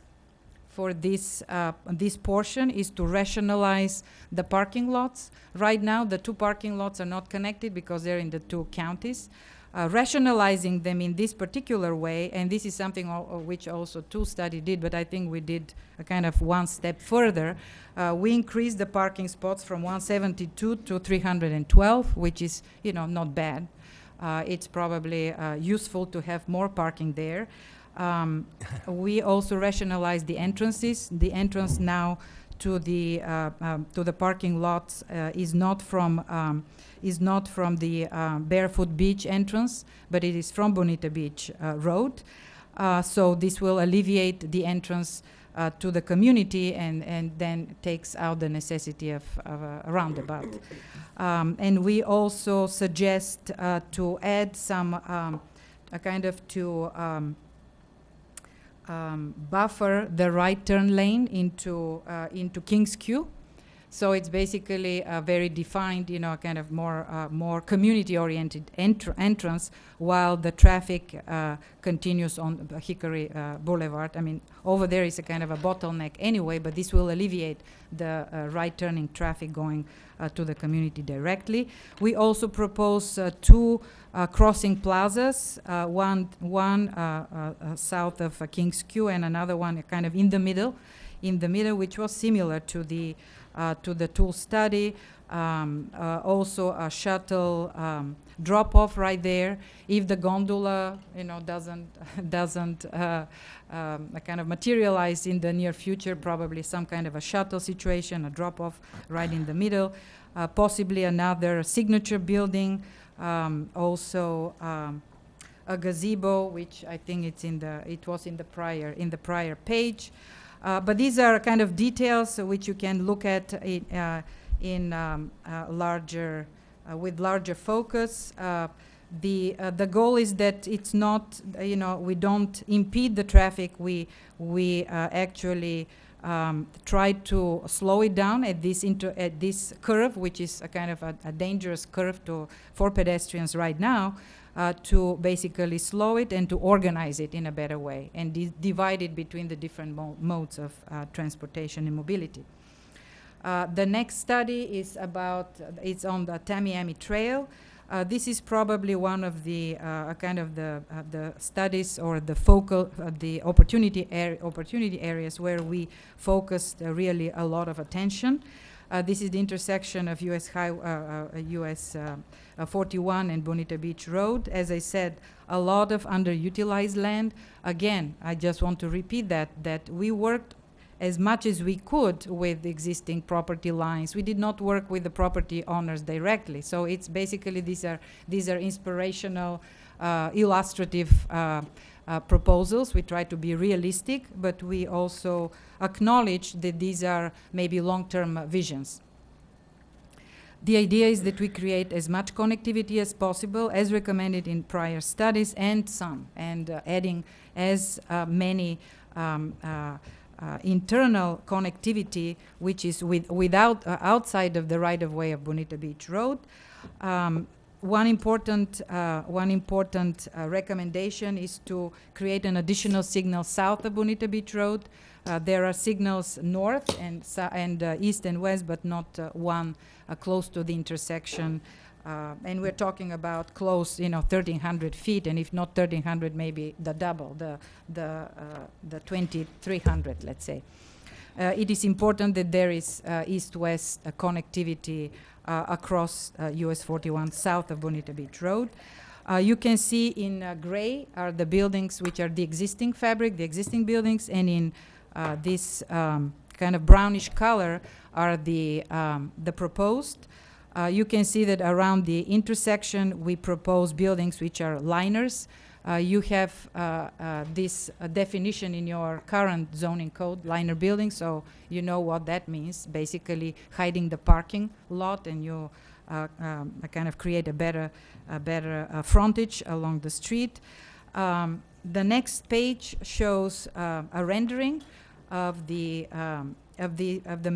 main intersection. You can see that the center of Bonita Springs, the big boxes, the big buildings are kept. We noticed that there was recent renovation, so there is obviously interest in a kind of longer-term development or staying in place. We are showing some possibility of redevelopment of the lots outside. They can receive either parking structures in the future, or in light of autonomous vehicles and other things, probably the parking demand will be reduced. So some of these parking lots can be used for redevelopment. You can see there is basically like a main street leading to the main box over there. There is a gas station or reverse gas station on the corner, which is like a corner store. Basically, it's a totally changed attitude towards this important intersection. It will be basically a kind of the central opportunity area for the whole corridor. On the next page, this is an important drawing. showing the literal connectivity which we are proposing. In yellow is the existing connectivity thoroughfares, and then there is proposed city extensions, which we already saw in some of your prior study, kind of the darker brown, and then the lighter brown and the orange are proposed connections and also some pedestrian connectivity, which is in some cases, you know, we saw parking lots which just need a little bit of push to be connected to each other and to create the possibility of movement within the community. On the right are examples of a kind of the two-dimensional drawings and how they can look in 3 dimensions. More details on each quadrant are following. Right here, I'm not going to go, I don't know how much time I have. Yes, I will be wrapping it up, yes. So we will go, I'm not going to go in these details, but feel free to comment and to edit or to, you know, redline this draft. The historic Old 41, we believe this is also an opportunity, a great opportunity, because there is a lot of undeveloped land there. We met some of the stakeholders. They were not very enthusiastic, I have to say. Just because their explanation was that there was some pushback, that it's difficult, that they're not sure, things like that. We looked at some of their concerns. We basically took our kind of the knowledge of the place and the knowledge of the context, and we developed this as a kind of a model of what should happen if something happens there. That it has to be a mixed-use community. It cannot be just entertainment, that a lot of entertainment and a lot of focus on the racetrack and other things can happen there. The acreage is really of quite large extent. We heard from the property owners they wanted some additional stuff like how do you call it, the Top Golf, and we just fit it there in the southern portion together with the racetrack and many other entertainment and leisure facilities, sports facilities. So there is a land for a lot of stuff to happen. Mixed use, commercial, residential. These are the places where you can demonstrate a very wide range of new possibilities. You know, we heard before me a lot of talk about affordable housing. Affordable housing or attainable housing comes in many different forms and shapes. It can be in the form of apartments above retail. It can be live-work units, some townhouses, cottages for senior housing. So there is this full range of building types can have a representation in a place like that. On the west side is a semi-industrial area. Our recommendation there is that it should retain some of this character. You know, you can basically keep the more interesting mom and pop, innovative startup businesses there. Maybe where the rents are maybe still cheaper. So this can be a kind of your innovation hub, kind of for the future. And it's your gateway. This intersection is your gateway to your downtown. So you want to set a kind of the tone starting from this intersection. If you notice in the plan, in the two-dimensional drawing on page 39, we are not showing any roundabouts. In the three-dimensional drawing, which is the next page, where am I?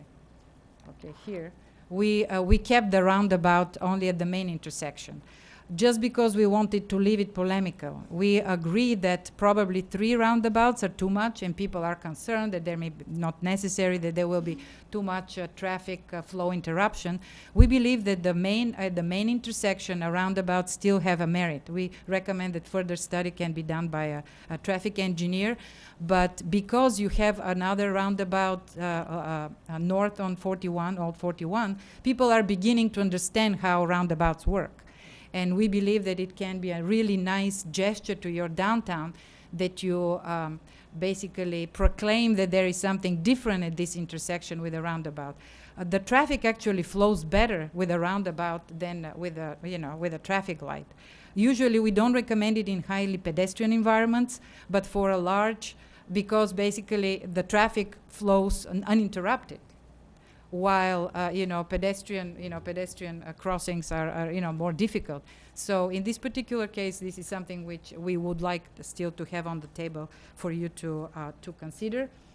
Then the next drawing is also an important one. I talked about A and B streets, primary and secondary streets. We demonstrate these primary and secondary streets here in this diagram up there with the orange and the brown, where we basically have an A and B street network. The orange are the important ones, basically leading to the main venues, lining public space, green space, important pedestrian roads and stuff like that. And then you can leave a secondary network where there is a kind of the looser or the more forgiving requirements in terms of form-based guidelines. And you can see here on the right some of the literal proposals, like the famous donut shop on the corner and what it can be. On the other side, something as a yes, small scale and charming small town, but really which consists of more building than just a donut shop. And then these are more details on this one. Bonita Springs Gateway. This one was an important discussion during the charrette. We focused mostly on creating kind of a brand at the intersection of the highway. However, we also worked kind of extending some ideas further west, and I don't believe that we shared them with many of you. You can see that we have even redesigned some areas. We know that some areas were low-lying and flooded during the last hurricane. We proposed that possibly the trailer park can be relocated in newly shaped, lots, or it can be still a trailer park or something more affordable in certain areas. What we wanted actually to demonstrate the most is a green. Oops, I'm sorry. Here it is. Here, it is basically a stormwater management, which is basically continuation of the existing creek, and it is a series of green spaces which double not only as a kind of engineering stormwater management facilities, but also as public and civic amenities. And then you can strengthen the market, the public market there, and you can see the other designs. Again, I have to repeat, these are inspirational and illustrative. Then the next page demonstrates our ideas about the gateway.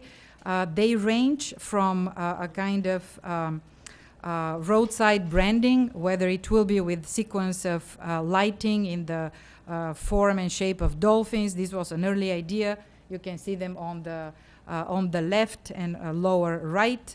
Whether it will be a visitor center, which is the second drawing on the left, and then going all the way to full-blown new development west of the highway, where you can demonstrate with the real buildings a gateway situation, entering into Bonita Beach Road and also the whole Bonita Beach community.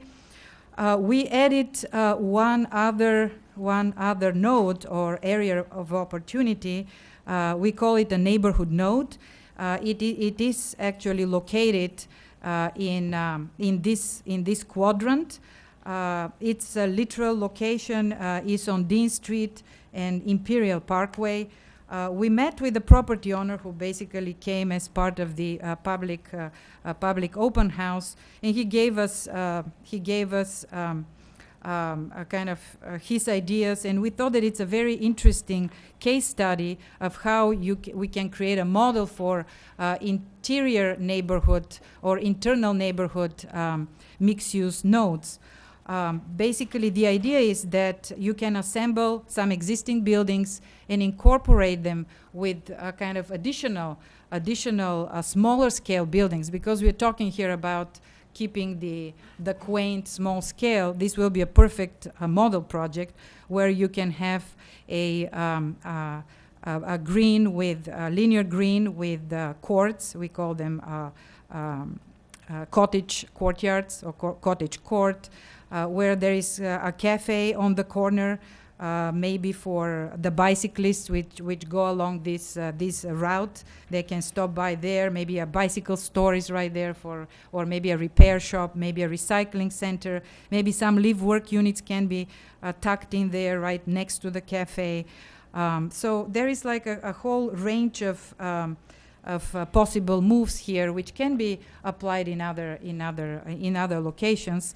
And in this particular case, even a larger green is allocated as a community playground on the corner, and connectivity to the existing park.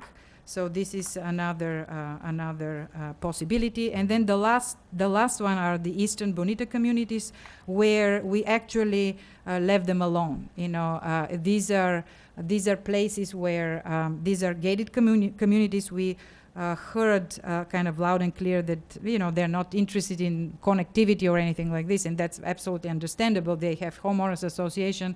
They have bought into the vision of their community to be what it is, and these are beautiful places. We tried to enter some of them, we could not.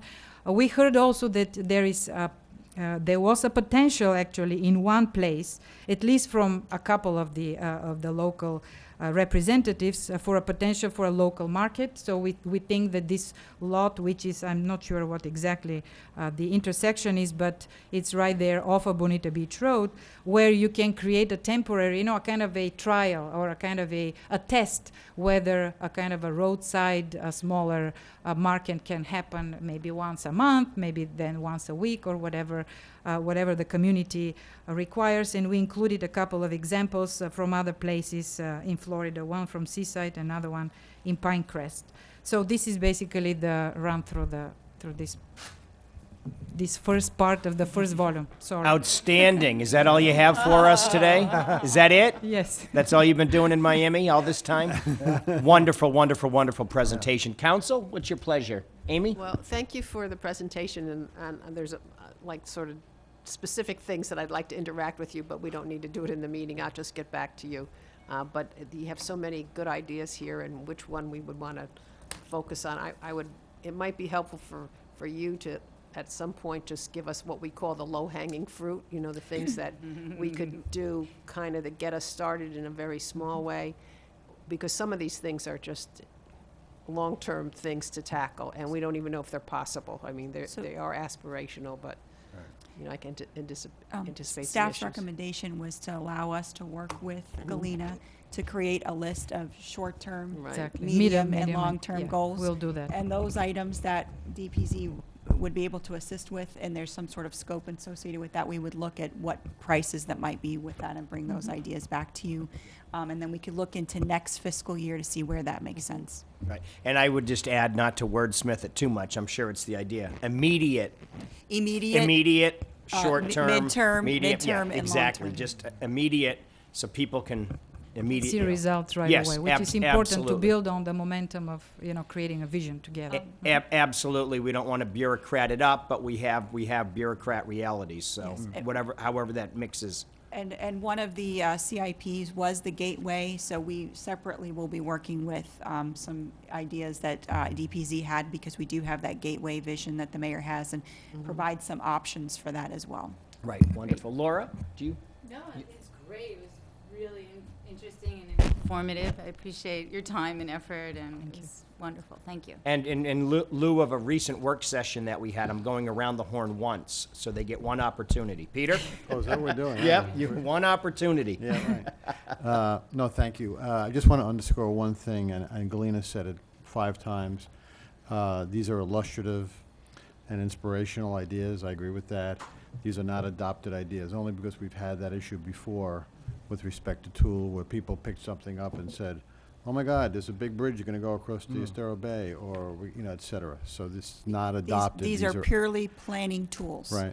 And the only other question I have is, We've had an opportunity in this process to have regional partners involved, invited, Lee County, for example, Collier County, is that correct? Correct.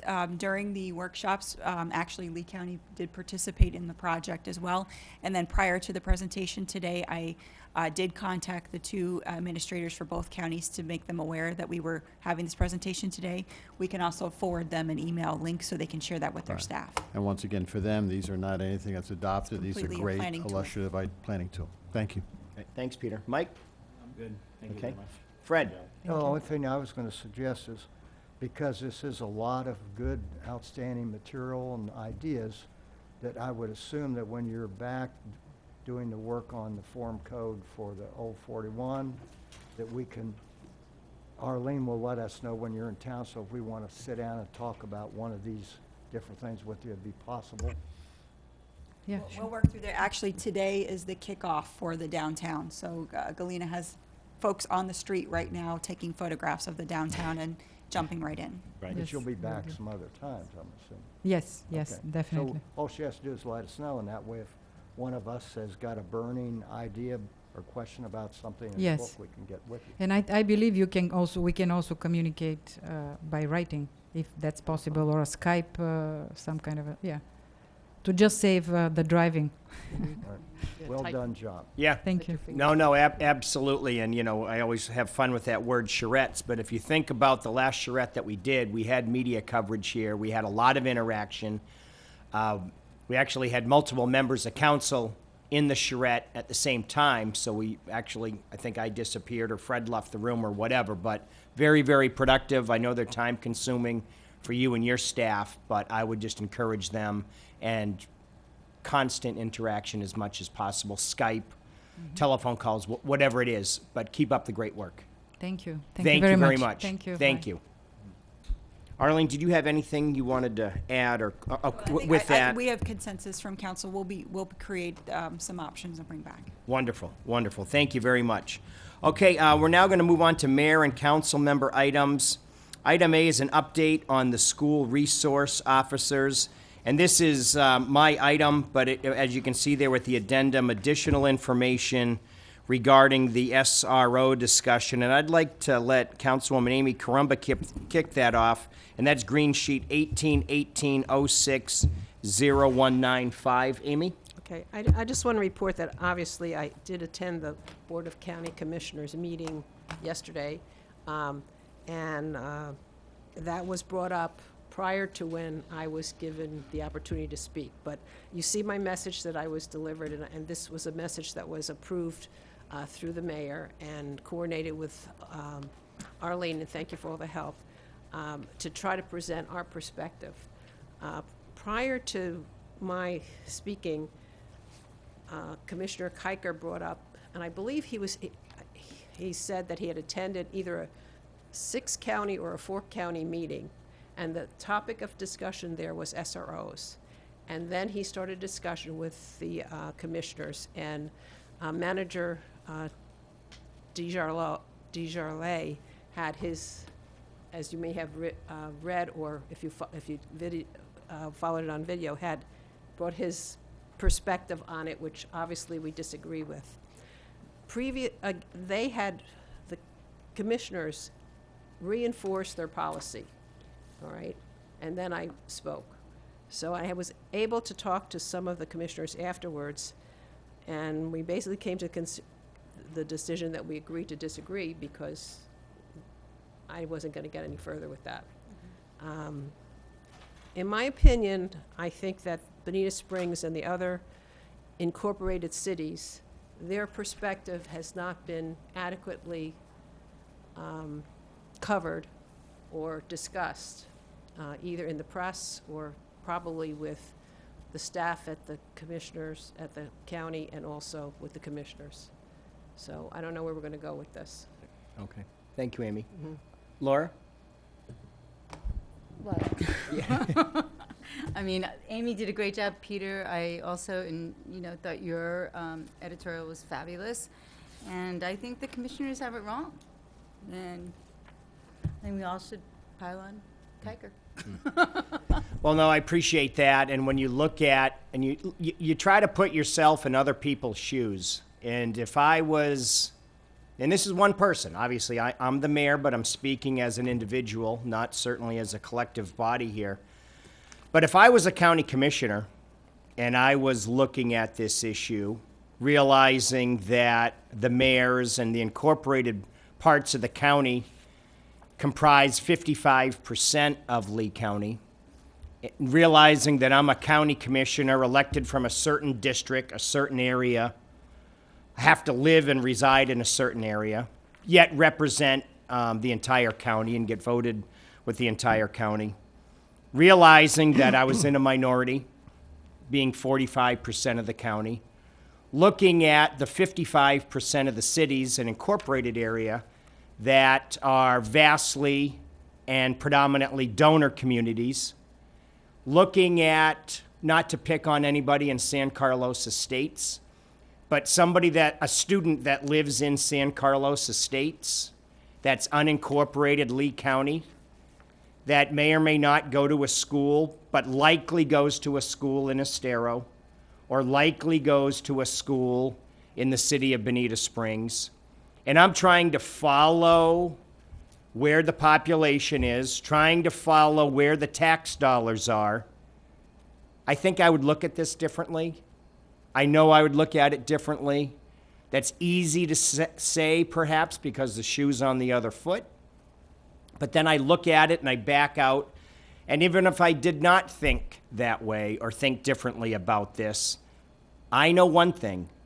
I know the process and I know the communication between me, the cities, and the counties would have been 1,000% different.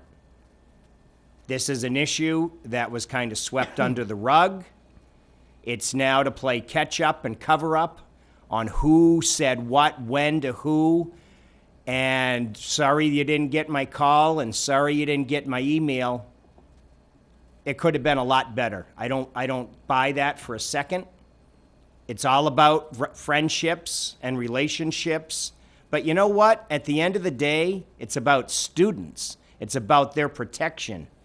And to cloak this and wrap this in such emotional issue, the precedent that this would set for Bonita Springs and Lee County, I think is unconscionable. You look at Sheriff Mike Scott, he got out ahead of this as quickly as he could and called the meeting.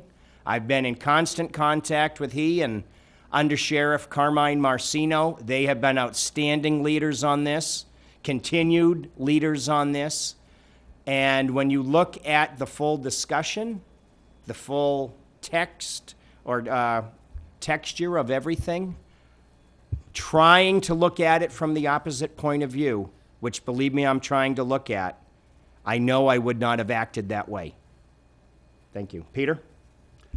Yeah, thanks, Pete. I just add a little bit, which is I wanted to thank some people at the school district, including Kathleen Morgan, who's the chair, Chris Patrica, who are not just willing but anxious to sit down and understand our point of view on this. And really echoing kind of what Pete just said. I mean, that's really the key, real open communication on this.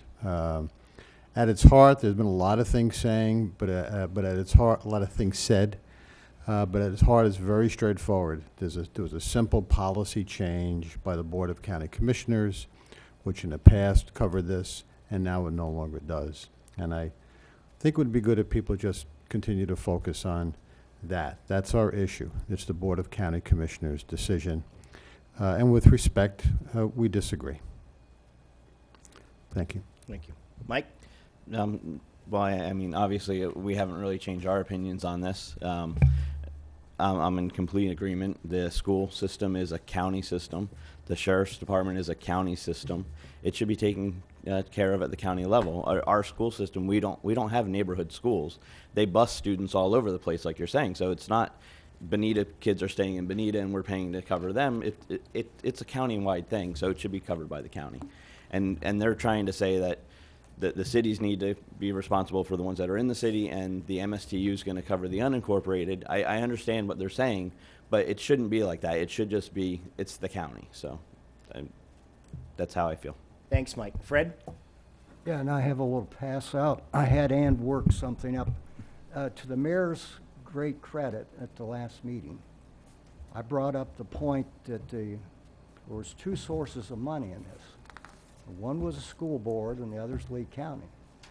And we don't even have to sign this interlocal agreement. We can't be forced to pay this. Audrey was even asked about that.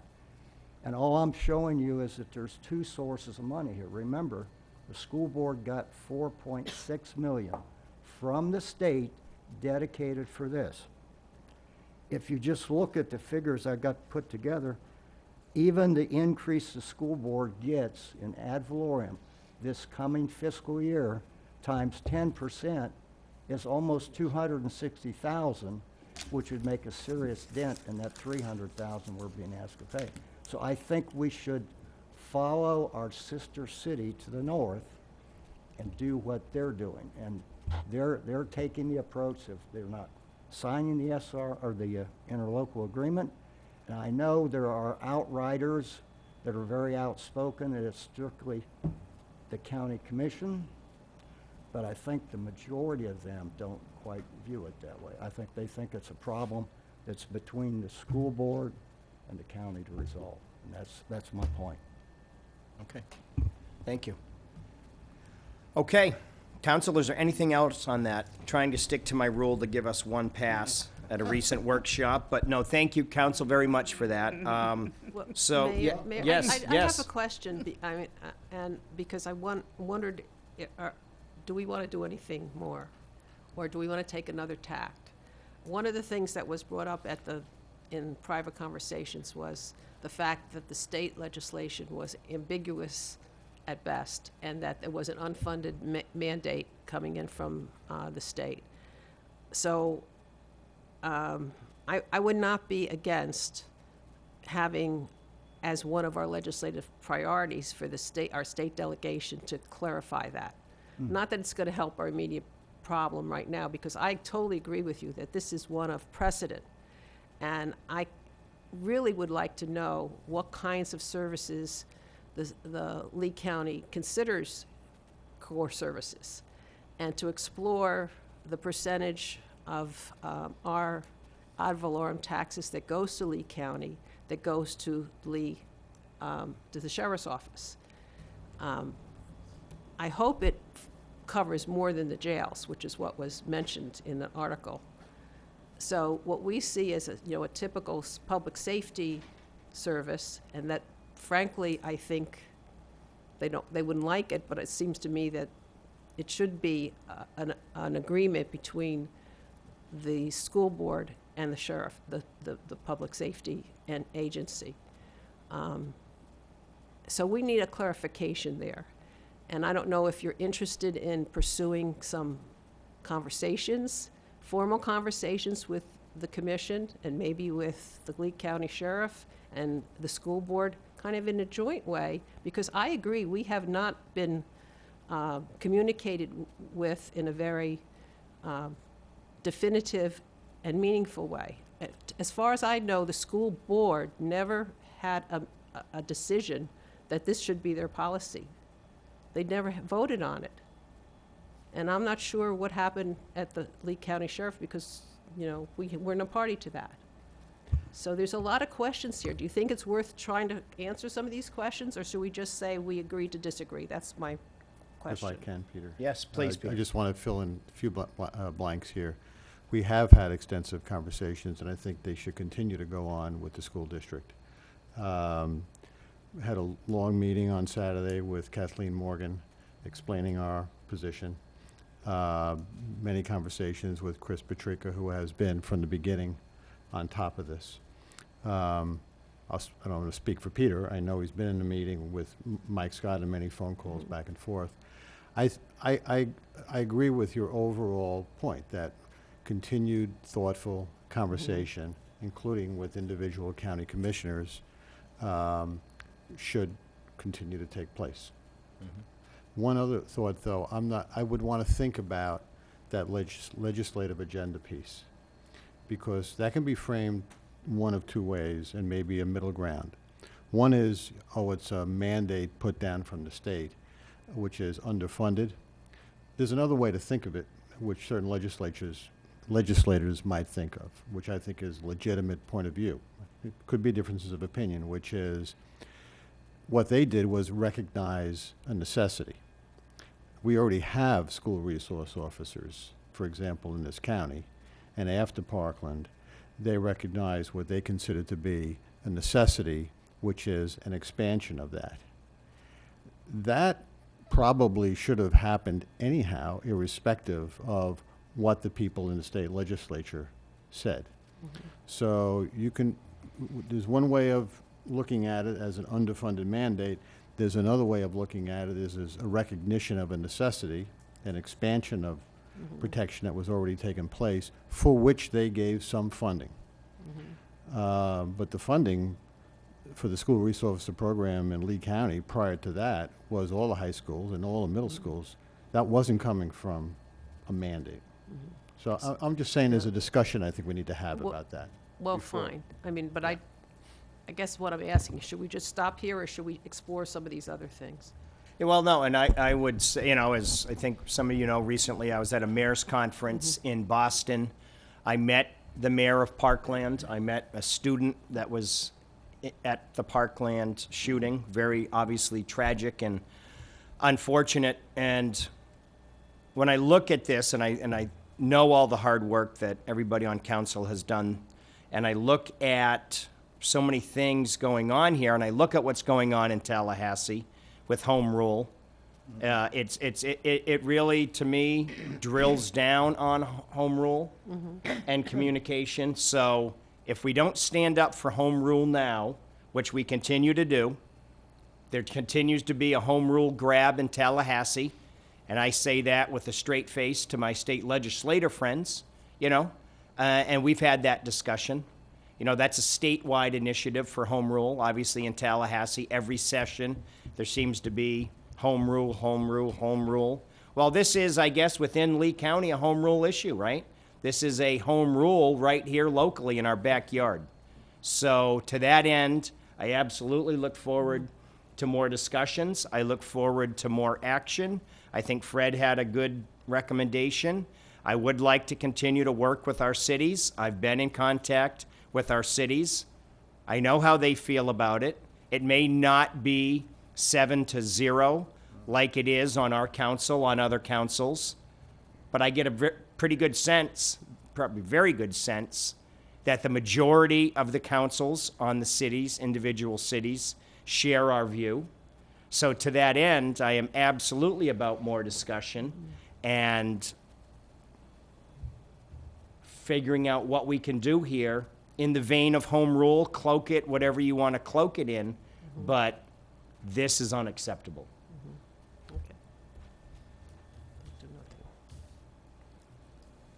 Okay, I guess we'll, thank you. Amy, did you have something no, final? that's good, thank you. Okay, thank you very much. We're going to move on now to an update on the local soccer leagues and conditions of the city fields due to Hurricane Irma.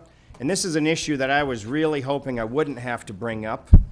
This is green sheet number 1806-0187. And Nicole, I see that you're here, and this is great. And normally I don't read these, but for the benefit of folks, I do want to read this.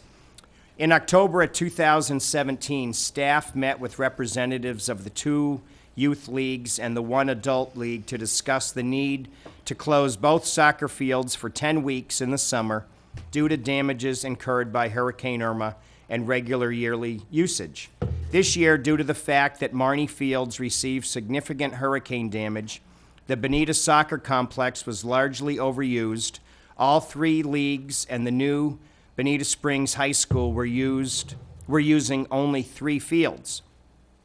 Typically, both facilities are not closed at the same time in the summer as staff tries to stagger the closures.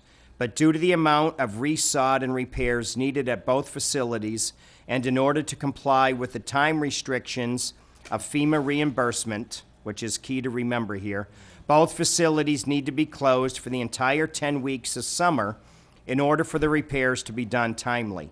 Staff expects, barring any unforeseen issues, to return to the normal staggered summer maintenance schedule next year.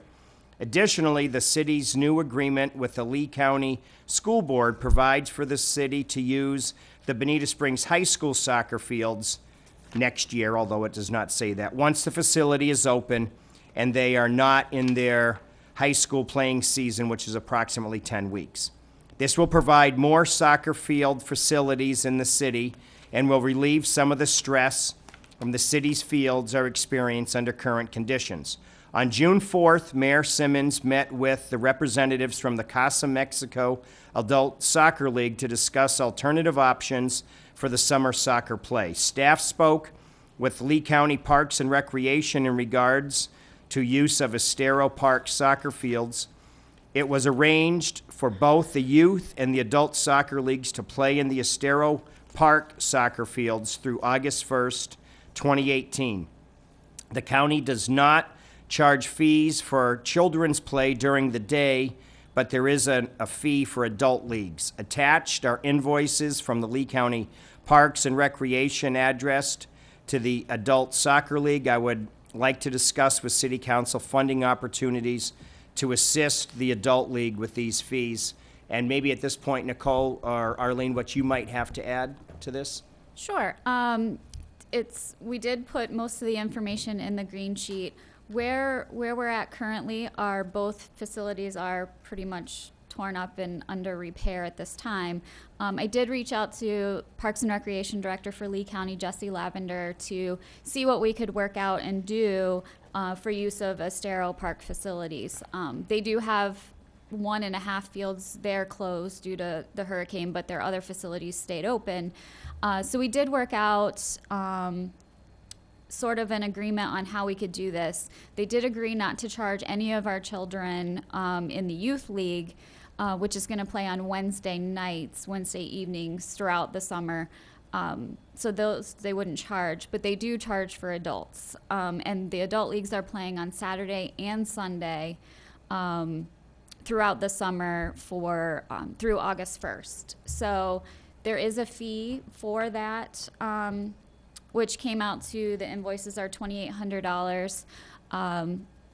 So that is the fee. We did have discussions in our meeting of, how could we assist with funding in terms of, is there scholarships? Is there anything that we could do, sponsorships from different places? So that's kind of where we're at this point as to funding options that we can figure out for the leagues to be able to play.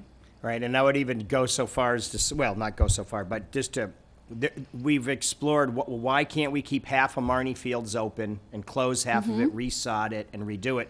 Because that is the preference of the soccer league and the community to do that. There is a glitch with that with FEMA, correct? In the There's reimbursement actually process? a glitch in terms of there isn't, say, this area, because we're not completely tearing it out and resodding the whole thing, so we can't go different areas at a time. It's dispersed throughout each of the facilities, which we do have to bid it at one time for FEMA reimbursement. We do have to submit invoices. There is a little different way of doing it due to FEMA reimbursements.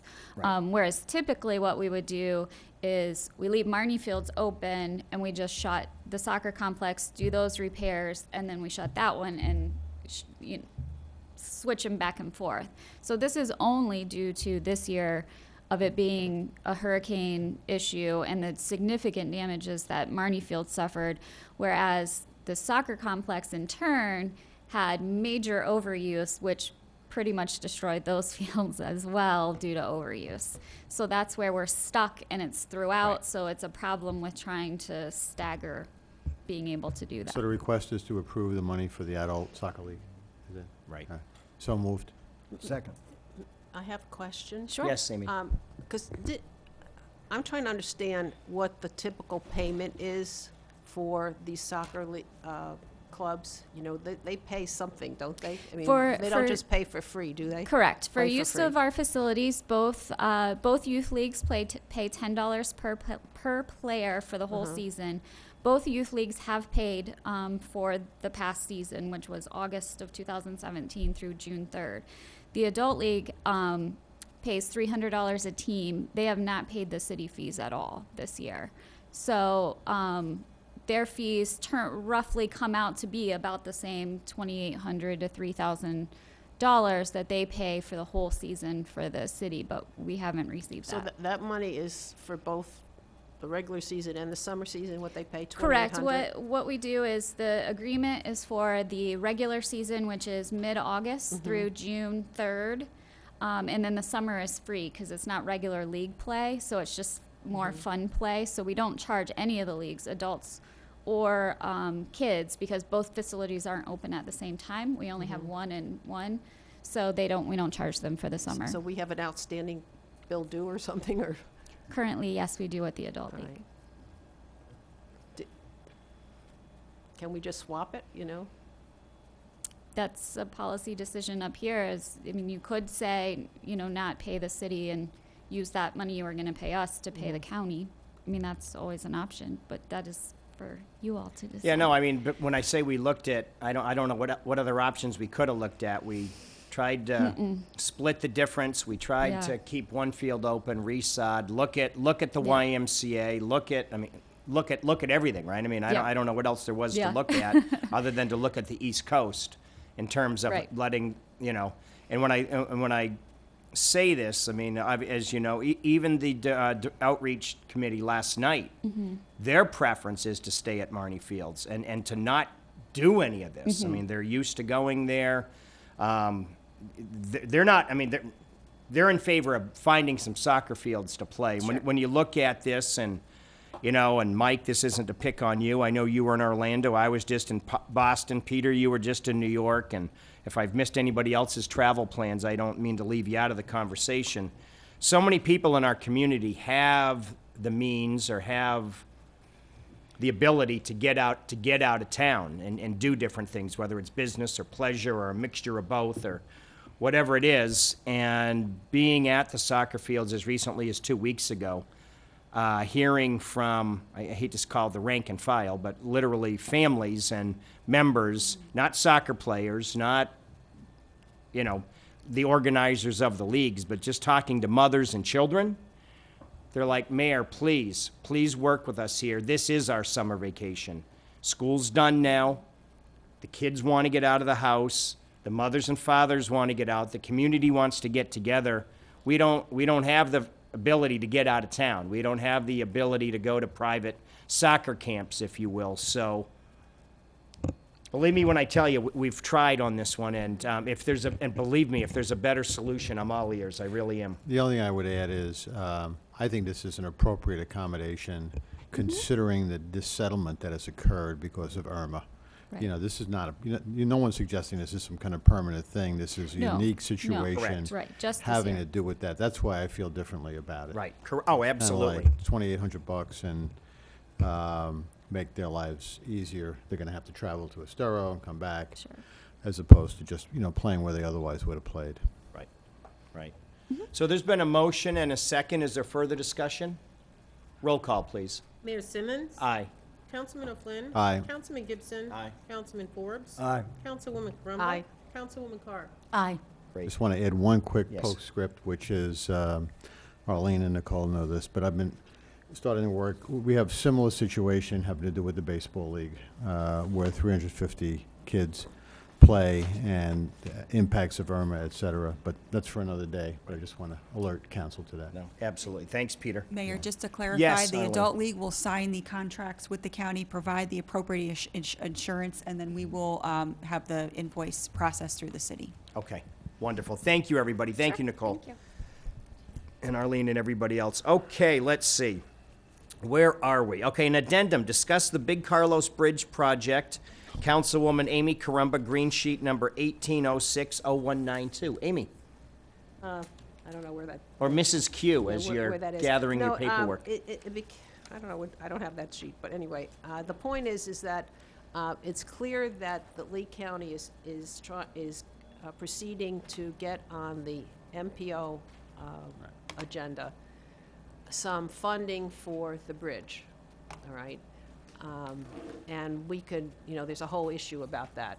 And it's my understanding that at least our information was that once they got into the position where there might be some funding that they could rely on or to work with, over some time, that they would proceed with the decision-making in regard to which of the different alternatives that would be selected. And as you all know, I think that a lot of people within Bonita Springs, and especially along the beach area, have expressed concern that the alternative of a 60-foot bridge was incompatible with our vision of what Bonita Springs should be like along the beach area. Human scale, quality of life, and plus they have expressed concern about its being incompatible with our plans or our hopes for the Sun Trail. So there are a variety of issues going on here. My question is, we as a council have not addressed this specifically. So do we want to get together somehow and have a meeting or a presentation at some, and I don't even know what time frame we should do this at, if we are in favor of it, to get Lee County people to come, show us the presentation. We have some people who have presented their alternatives come here, and then as a council say, well, of the 3 alternatives, Bonita would like this one, and nothing more than that. But we could do it now without getting the information, or we could not do it. It's just a matter of what the rest of the council wants to do. I'll jump in here. I think a presentation or something at a council meeting or I think that would be absolutely, and I think it's probably overdue, Right. you know, but I think absolutely. Absolutely, but could we have Arlene figure out when would, I mean, we'll have but my suggestion is Arlene would figure out the timing, because I still am not clear how that calendar may or may not have slipped. Right. We had an original calendar, but because of this funding issue, and I want to look further into what the proposal for the MPO was, because there's a number in there, which in my view might predispose what alternative they're choosing. We know, and of course, as a member of that board, and as Peter and Fred are the active participants, and I, even though I'm not an alternate, I kind of am an alternate, Right. but as one that has some history with the MPO, You're the leader. it's amazing how things change on timing and timeframes and funding and schedules. So I think it's a good time for us to get a presentation here formally in front of the council, if that's our desire. If I could mention 2 things on that. I agree with Amy totally. We shouldn't be waiting for the PD&E process to just be part of PD&E. This is in the city of Bonita Springs. Right. Municipal limits. And just as the county spoke up with respect to Beach Road, it would be good for them to advise us more fully with respect to what they're thinking of doing up there. On the funding issue, I'm not going to be at the MPO meeting, but I did get a call from the head of FDOT about that, and my understanding is that on the funding, the county is looking forward at the next meeting to an idea to move forward on the funding. I'm not going to be at that meeting. I would not oppose that as the MPO representative. Really trying to take the reverse tack that the county took with us, where they opposed our funding at the Quadrant on the corner for 3 consecutive meetings at the MPO, until we ended up with, thanks to the work that was going on by Greg DeWitt and others, with a majority vote, and then at the end, the county went along with it. I shouldn't say the county, I should say the commissioners of the county who serve on the MPO board. And they're not a monolith. There were 2 who were supportive all along. So I'm not going to be there. Fred may be, but I would just tell you how I would not do what they did to us. I would support what they want to do as a funding matter. However, we do need to understand and get a clear line of sight on what this project is. I totally agree. Right. Fred? One question. The bridge, I know the one end is in Bonita. Where's the other end? Fort Myers Beach. Fort Myers Beach. So actually, I would say at some point we want to have maybe a joint meeting with them to see what they think as well. Yeah. No, I concur. Is that direction? Is that pretty clear? Okay, great. Okay, dynamite. Thank you. No, absolutely, Amy. Thank you. And thank you for attending that meeting the other day. Thank you for everything you're doing, everybody's doing. Oh, and I did want to read one quick thing. It's kind of late in the process here, but Councilman DeWitt sent me a text, and he said, anyway, bottom line, he's having trouble getting through. I'll just read. He said, "Good morning. By now you realize I can't call in because of my bad," he used the word sketchy, "cell phone service in northern Vermont. Please convey to everyone on the council my apologies for not being able to contribute in the discussions of the day. I know there are a lot of important things on the agenda, and I apologize for not being able to call in. Trying to send this for the last hour. Sorry it is late. I had to drive around all of North Vermont to find service and send this. Have a good meeting, Greg." So if that's not a Verizon or an MC, a Sprint commercial, I don't know what is. But thank you, Councilman DeWitt from Northern Vermont. We love you, buddy, very much. Okay, where are we? First reading of the following ordinances, and on this, there's no public comment at this time. Correct. Audrey. Thank you. I'm going to do the first reading, and the first ordinance is an ordinance authorizing a lease agreement for the use of a portion of land owned by the city of Bonita Springs, referred to as the Wonder Gardens Cafe by Ceremony LLC, doing business as Ceremony Brewing, for a microbrewery and other uses, authorizing the mayor and the city officials to execute said agreement, and providing for an effective date. This is a first reading. The second reading will be heard on July 18th, 2018, at 9 a.m. in these chambers.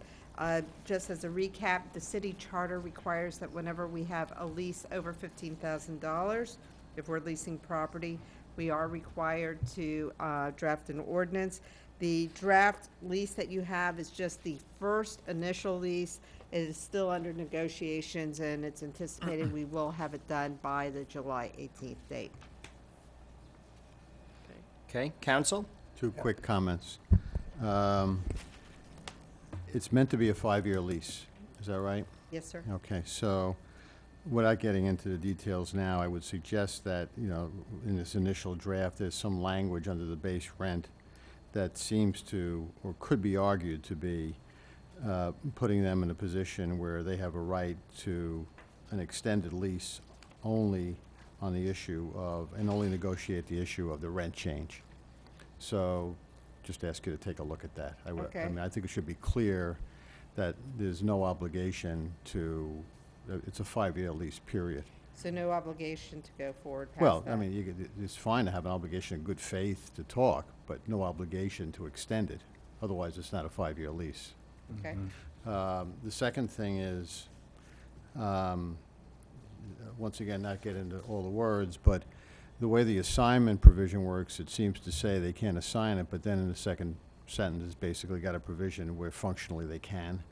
So just take a look at that. Okay, right, and I'll talk about that Yeah, fine. offline. Yep. Thank you. Yeah, and. Fred? Well, I would just want to make sure that the lease addresses this. Within 5 years, there's going to be a lot of stuff done up on Old 41 in that area. And it's, no way it's not going to make that a more desirable location. Right. So it ought to be clear that we can move that rent up to be competitive with, not that we want to get rich quick, but we want to Right. at least get a fair return. Right. And I would just ask Audrey on a side note, any concerns here? We're trying to obviously alleviate concerns of the past, so I don't want to, but anything you see here that needs to be tweaked or discussed or? Yes, there are many things that need to be changed. It's my first draft of a Okay. triple net lease. Yeah. It is a triple net lease, which is not common in government to be doing because we normally don't worry about ad valorem taxation. So this is one of the few times where we do have that concern. We also want to be cognizant that this was a very good proposal. We did get a few others. It did go through the selection. It was a competitive process. And you need to be sensitive also to the tenant. If it's a good tenant and they bring us redevelopment, that's a good thing. Right. Yeah, no, I mean, everybody wants it to be a win-win, but, yeah, bottom Oh, line, I agree. everybody wants it to be a win-win. However, in an escape clause, if we have a non-win situation, There's some unfortunately, we'll be able to. Right, for breach, there is definitely language in there, and of course, I don't want my name being cursed after I leave for this lease. So there's an obligation on my part to try to make it as good a lease as possible for the city while recognizing the rights of the tenant also, so that the tenant likes to be there also. No, absolutely. And I'll just say to the brewery, an anticipated welcome. We look forward to working together and making it a win-win. So let's avoid any other problems. But with a big, warm Bonita Springs welcome, we look forward to it. So thank you very much. Excellent. And just as a reminder, on the consent agenda, you did provide consent so they could start talking with the Historic Preservation Board, because it is a designated historic resource. So there's ADA issues, there's building code issues, there's this issue. We're not, there are some serious issues that we need to resolve as we go forward. Okay, great. Council, anything else on this? Gibby, you might have a new brew house in your future, buddy. Okay, let's see. So Item 10. Did you do the, Whoop. as far as Did I miss it's not something? permission, did you vote to go through the first reading and move it to the second? Oh, I reading? apologize. I apologize in my motion, we excitement. Move Why it don't we to do the that? second. Yeah. I make a motion, go to the Motion. second reading. There's been a motion and a Second. second. Okay, wonderful. Further discussion? Roll call, please. Councilman O'Flynn. Aye. Councilman Gibson. Aye. Councilman Forbes. Aye. Councilwoman Carumba. Aye. Councilwoman Carr. Aye. Mayor Simmons. Aye. Now, Gibby, you might have a new brew house to look at. Okay, item 10, continuation of the second reading and public hearing of the following ordinance, and this public comment is allowed. Absolutely. So this ordinance has been continued on May 16th, 2018, as well as June 6th, 2018, as far as the second reading. And the first reading, of course, was earlier, May 2nd, 2018. And I'm reading the title block in the record, just for the record. This is an amendment to Bonita Springs Land Development Code, Chapter 2, Article 6, Division 2, Roads Impact Fee, amending Section 2-191, Rules of Construction and Definitions, Section 2-193, Computation of Amount, Section 2-198, Refund of Fees Paid, Section 2-201, Exemptions, and Section 2-202, Credits, providing for conflicts of law, severability, codification, Scrivener's errors, inclusion in code, and effective date. This is the second reading. I want to remind council that you did request additional information, and that is subject of another green sheet, which you should put next to this green sheet, which is 1806-194, and that was produced by John Dolmer, and it is the study that showed the 10%, 20%, and 30% calculated fee reduction, should you desire to do so, across the board, along with also looking at Collier County, Naples, and Village of Estero. I believe John sent an email saying there was a little bit of a number glitch, so if it looks like we're charging $1 million instead of 14,000 for something, it's not. Just handed Change out the decimals. revised, we just handed out the revised numbers from the adjacent communities. I thought it was cute, though. Okay, council? What's our I'm- pleasure? Laura? Well, I'd like to table it. It seems to be the feeling of the, most of the people that spoke today. And I still think we do need more information. And let's hear what Margaret has to say about the affordable housing buildings that she's discussing. Okay. Fred? Well, I heard all those comments, and I am in favor of doing something on the impact fees. But I will say that we did not, in my opinion, get as good a study as we should have, because it was like focusing in on the way we already were doing it, and there's other ways of doing it that, in my opinion, would be fair to everybody, and it would benefit the city to do it that way. And I, for one, I agree with Laura. I think we should, I have a question for Audrey. We should either table it for 60 days, but or continue it, I guess the right word. But my guess is it's going to probably take 90 to 120 days, because we're going to have to go back to this outfit that did the study for us and get some answers to some questions, because it isn't going to be what Margaret Wurzel says. It's that group has to put their, for lack of a better word, sprinkle it with their holy water, because they're the experts. So, but that, I agree with what Laura said. I'd make a motion. If we get to the end of 60 days, I assume that means we can continue it another 30 or 60. All right, before you go too far off on motions, let's talk a little bit about impact fee studies. and also talk about the state statute related to impact fees. Mhm. Because again, the state statute requires it to be localized and recent data.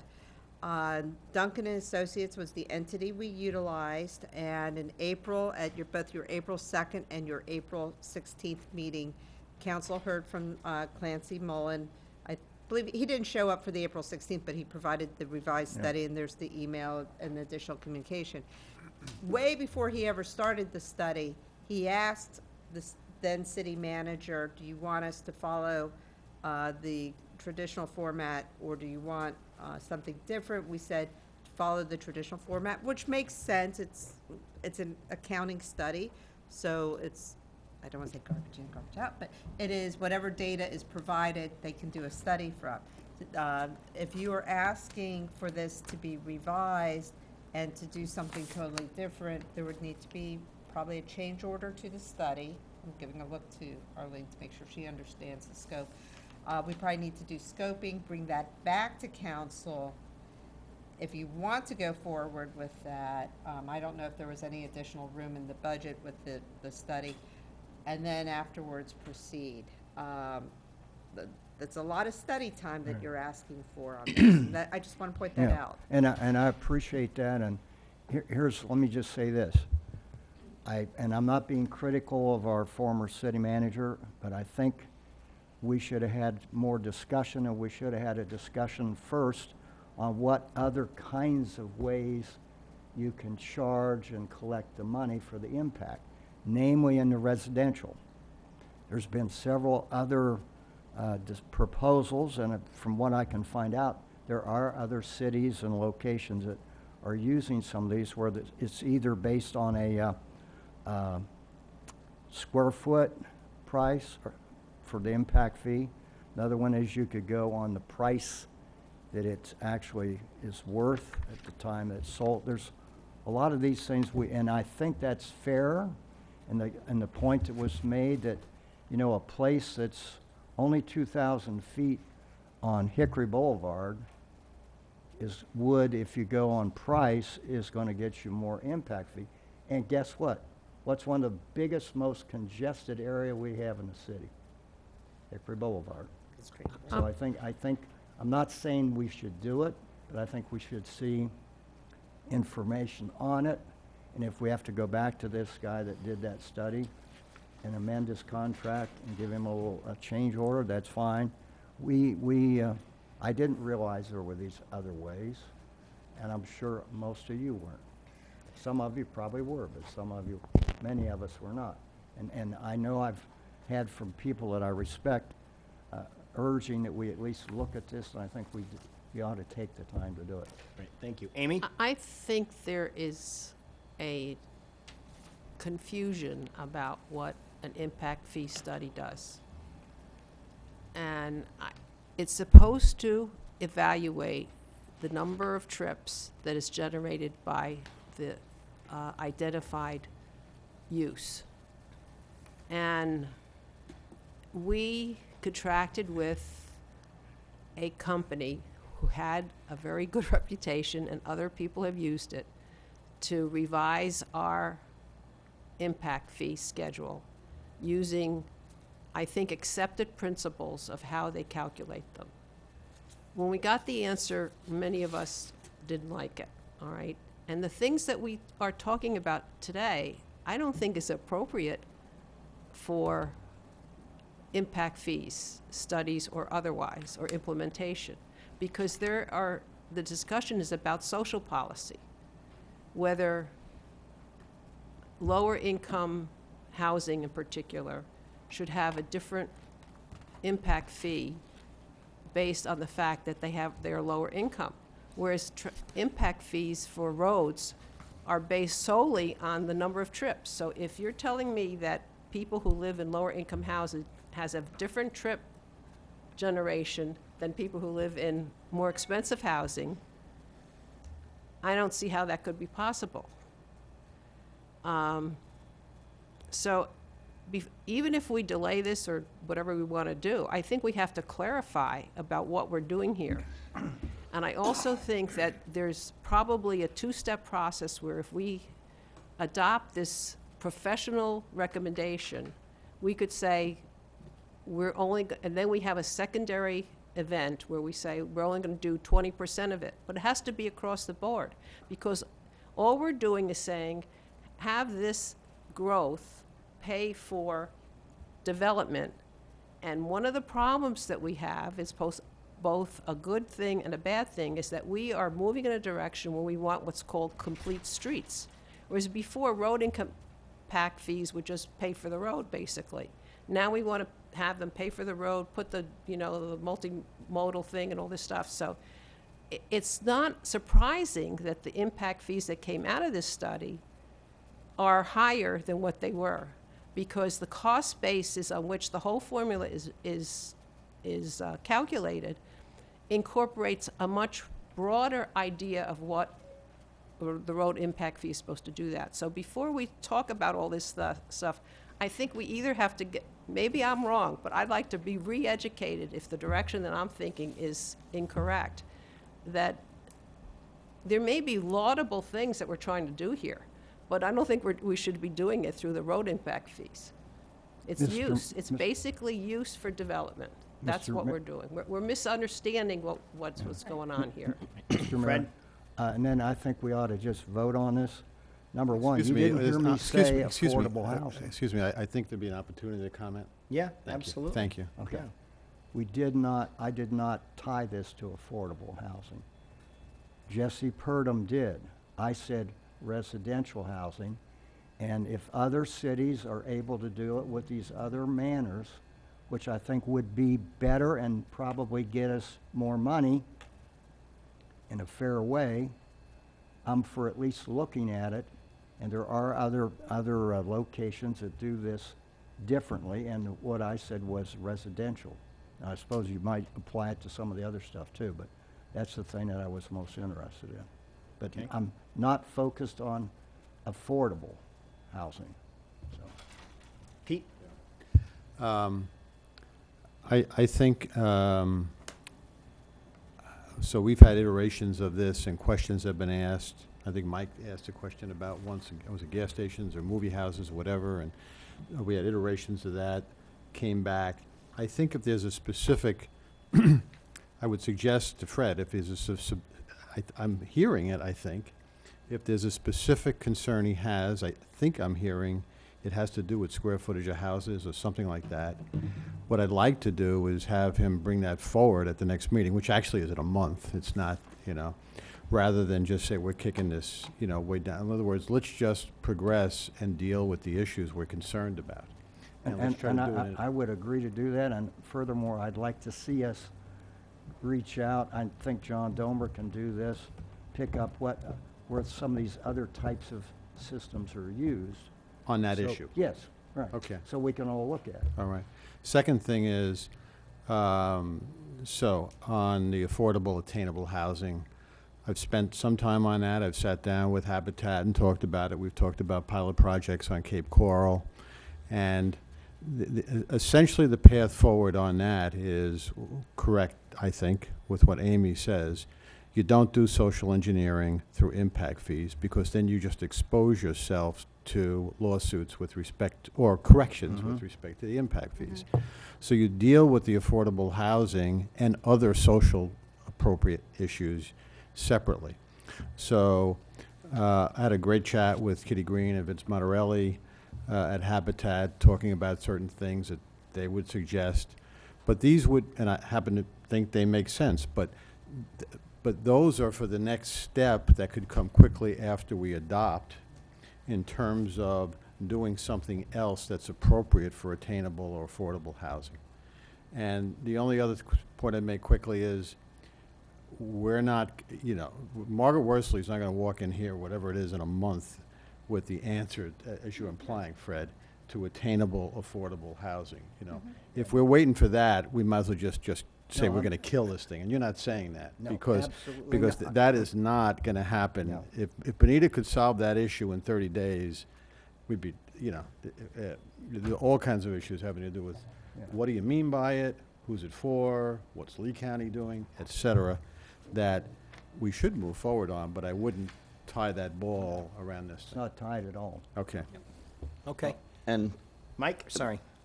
I think we should wait for Margaret because she may have ideas. Why would we accept this now when she says maybe it should be tied to square footage? There's other things that I've heard where they tie it to the closing on the house or the property, and it goes through the property, the Right. tax collector, and it gets broken up over multiple years. Right. So that way it's not wrapped up in the loan and, gets the ratio wrong for somebody being able to get a loan to buy a house. So there's other ways, and I'm just saying we need to look at that so we can listen to Margaret. She may have ideas that will adjust our scope for redoing the study, or we may still need this study and we can accept it later. If she says, no, the better way to do it is accept this and then do this other, like you're saying, come up with something else afterwards. But why accept this now if it isn't the best way to do it? She may say it's better to redo the study with a different scope. Or, like you suggested, we may just change it after the fact, after we accept this. Well, we can always accept it later. Based on what Mike is saying, but also being sensitive with Councilman O'Flynn's point, we need to do this in 30 days. She could be here with her thoughts, and they don't have to be in the printed book. And if she has any comments that would add anything to our discussion, I don't think it will. I think she might have ideas that would be generalized things, which much of your talking I agree. I just make an observation. I don't believe Margaret Worsley's an impact fee maven. Right. Yeah. She might have ideas, though. Well, I met with her, and the points that she made, it doesn't matter what the impact fee is. It's things like deferral, which we could handle in a different way. Absolutely. That's all I'm We should saying. defer. I already met with her. I've met with Kitty Green. I've had many conversations about this. I went to a housing conference on it. I know they're not going to say something that hasn't all been said. The 20 things that came out of the Horizon Council. Right. And even Kitty Green said that with her experience with impact fees, you cannot treat any kind of development differently than others. But you can, in the sense of changing the impact fees. But you can say you deferred until the next sale, or you put it over time. But that has nothing to do with what the amount is. Right. This is just somewhat of a scientific formula Right. where we're trying to be fair to every use of development within the city who contributes to the need for infrastructure and how you're going to pay for it. We're not doing anything more than that. Right. And if we don't like the numbers, it is once we get a legitimacy to the numbers that we have across the uses, then we could say, I only want to do 10%. Right. All right, or we only want to do 20%. But we have to defend this. It's not like we can just make it up and say, let's give these people blah, blah, and then somebody will say, well, these people have the same trip generations as I do. Why are you giving them less? That's what happens. Right. So we have to have some legitimacy to our formulas. So Fred, you're going to come forward next meeting with and I'm not ideas. proposing we give some special group a special Right. break. You're going to come up with I suggestions. want to come up with stuff, and on top of that, after John and I sit down and I go over some stuff, I'll take an early draft and get it to council so that if you say, in addition to this that you're asking about, what about this? Okay. That way it'll be a smorgasbord. Council, anything else on this issue? So we'll table it. So I make a So- motion, that we continue this to the next meeting. Second. Okay, there's been a Just motion. one meeting or multiple meetings so that we that's- have time to. Well, we get this information, and hopefully we'll either know that it's good stuff or it's bad stuff, if that means. So you can have it continued again. if you- Council, right, and one of the things I've always asked is when we purchase advertisements, it's a couple of $1,000. So I'd like to have it continued to a time and date certain if you're going to continue it, rather than just to defer indefinitely, even if it does take a couple extra meetings. Well, if we have good stuff. If you're ready You're to gonna have adopt, to you're ready to continue it, adopt. or the other thing, let me ask a different one. If you continued it to a date farther out, but we, at that meeting in August, no, July the 18th, if at that meeting it's clear that we don't have anything, then you could still act on it, couldn't you? Then, early? You would not be able to act on it early because you set it for a time and date certain. You could always recontinue it. Right. Okay, so then I think the best thing to do is continue it for 30 days and see what happens. To at that July meeting. 18th. Right. Yeah. I second that. Yeah. Okay, there's been a motion and a second. Further discussion? Roll call, please. Councilman Gibson. Aye. Councilman Forbes. Aye. Councilwoman Caramba. Aye. Councilwoman Carr. Aye. Mayor Simmons. Aye. Councilman O'Flynn. Aye.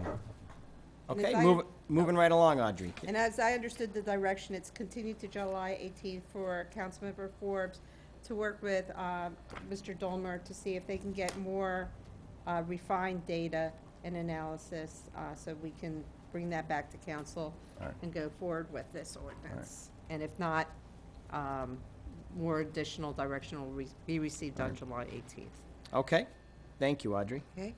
We have another ordinance, and this is the second reading of the following ordinance. This is an ordinance of the City of Bonita Springs, Florida, amending the City of Bonita Springs Comprehensive Plan as adopted by ordinance number 02-16 as amended so as to amend the future land use element policy 1.1.11 of the old 41 Town Center mixed-use redevelopment overlay area to clarify and incorporate the old US 41 corridor redevelopment master plan overlay map and allow densities, intensities, and range of uses to be blended within a unified planned development zoning district, providing a conflicts clause and severability clause, and providing for an effective date and for other purposes.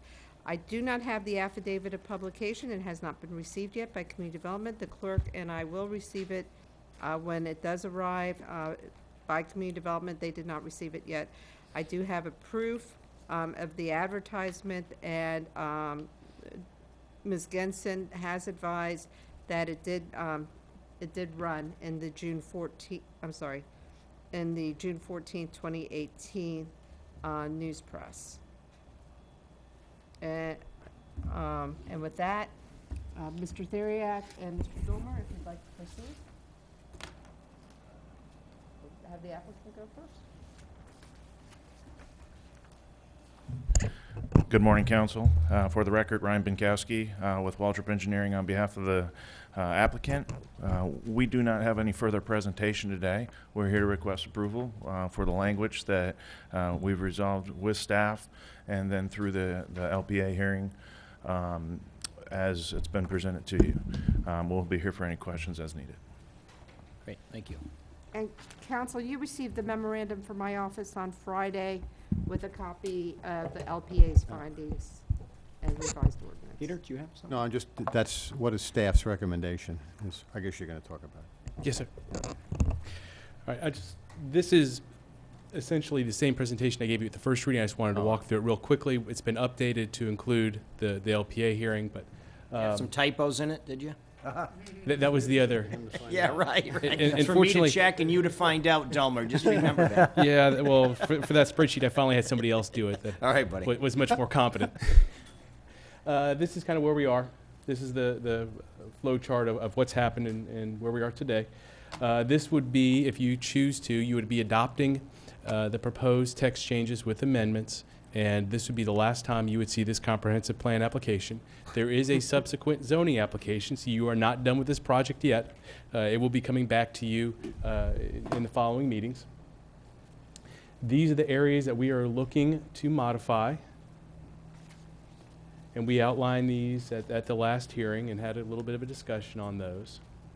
And if you remember, there were three options in terms of area, and you had chosen option A of option B, and that is option A.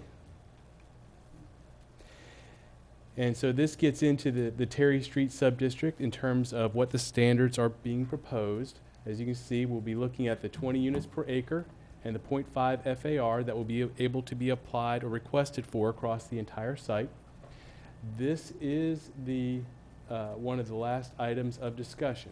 Now, there was language that was added to the text that had stated that there needed to be consistency and compatibility with adjacent development, and there was discussion at the LPA hearing that language maybe should be stricken because it's duplicative.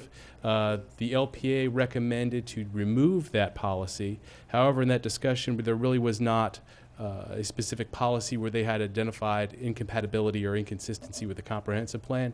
It was a request by the applicant that they did not want that language in there, and that's about as far as that discussion So the went. role of the LPA is to determine whether a proposal, and in that case it was staff proposal, is consistent with the comprehensive plan. Is that correct? Yes, sir. All right. And there was no, I watched that meeting, there was no rational basis that they gave. In fact, the fellow who proposed it, well, leaving that aside, I didn't hear any rational basis discussed as to why it was inconsistent with the comprehensive plan. The basis seemed to revolve around the idea of duplication Duplication. between standards of the Land Development Code and the comprehensive plan. That it's required, and they happen to think it's duplicative. Correct. It's stating what's otherwise. What's stated in the Land Development Code. That's not an objection under the comprehensive plan. No, sir, I did not hear any Right. incompatibility statements. This is what that language is intended to do. It's intended to promote and allow for infill, walk-to-town type neighborhoods. It's intended to allow for the blending of density and uses through different subdistricts or within this new subdistrict, and to encourage redevelopment. And I gave you a quick outline of where we are, but this is a little more descriptive. And like I said, we are at the adoption hearing for the comprehensive plan, and what is being recommended to you is to adopt the recommended amendment with modifications. And with that, and trying not to rehash issues that appear to be settled at the last hearing, I will place it in your hands for questions. I don't see any typos on that page, but I can't quite tell. Deb's, yep, there, looks okay. We lowered the standard enough to where we Yeah, succeeded. right. You did a good job, John, on that page alone. Counsel, what's your I pleasure? would move to approve staff's recommendation. Second. There's been a motion to approve in a second. Further discussion? Roll call, please. Councilman Forbes. Aye. Public comment? Councilwoman Caramba. Public Oh, Mike, very, very good. Public comment, please. Sorry about that. Members of the public that would like to speak on this issue, please come forward.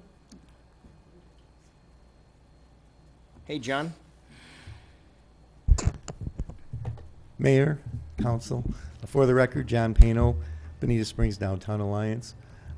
Just wanted to encourage you to continue to move forward with this project and this development of downtown. This is crucial to kickstart catalyst for everything that will happen after. Thank you. Thank you. Other members of the public that would like to speak? Okay, seeing none, there's been a motion and a second. Council, further discussion? Roll call, please. Councilman Forbes. Aye.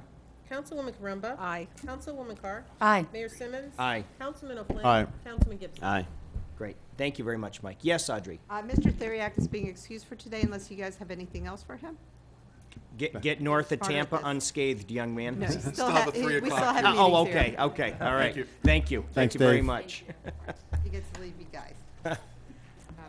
Thanks for everything. Safe travels. Doesn't he Okay. have fun here? All right, what are we doing now, Audrey? Do you want to take a short break, or are you ready to plow ahead? I am. Wow, We're wow. almost done, right? Yeah, we're almost done, I think. Okay. Well, in theory, so All let's right. plow ahead if that's good. That's One more way fine. to get done. I'm Okay. requesting permission to amend the flood ordinance. You've heard the presentation from Aida Williams, our certified floodplain manager, and you have the drafts in front of you today.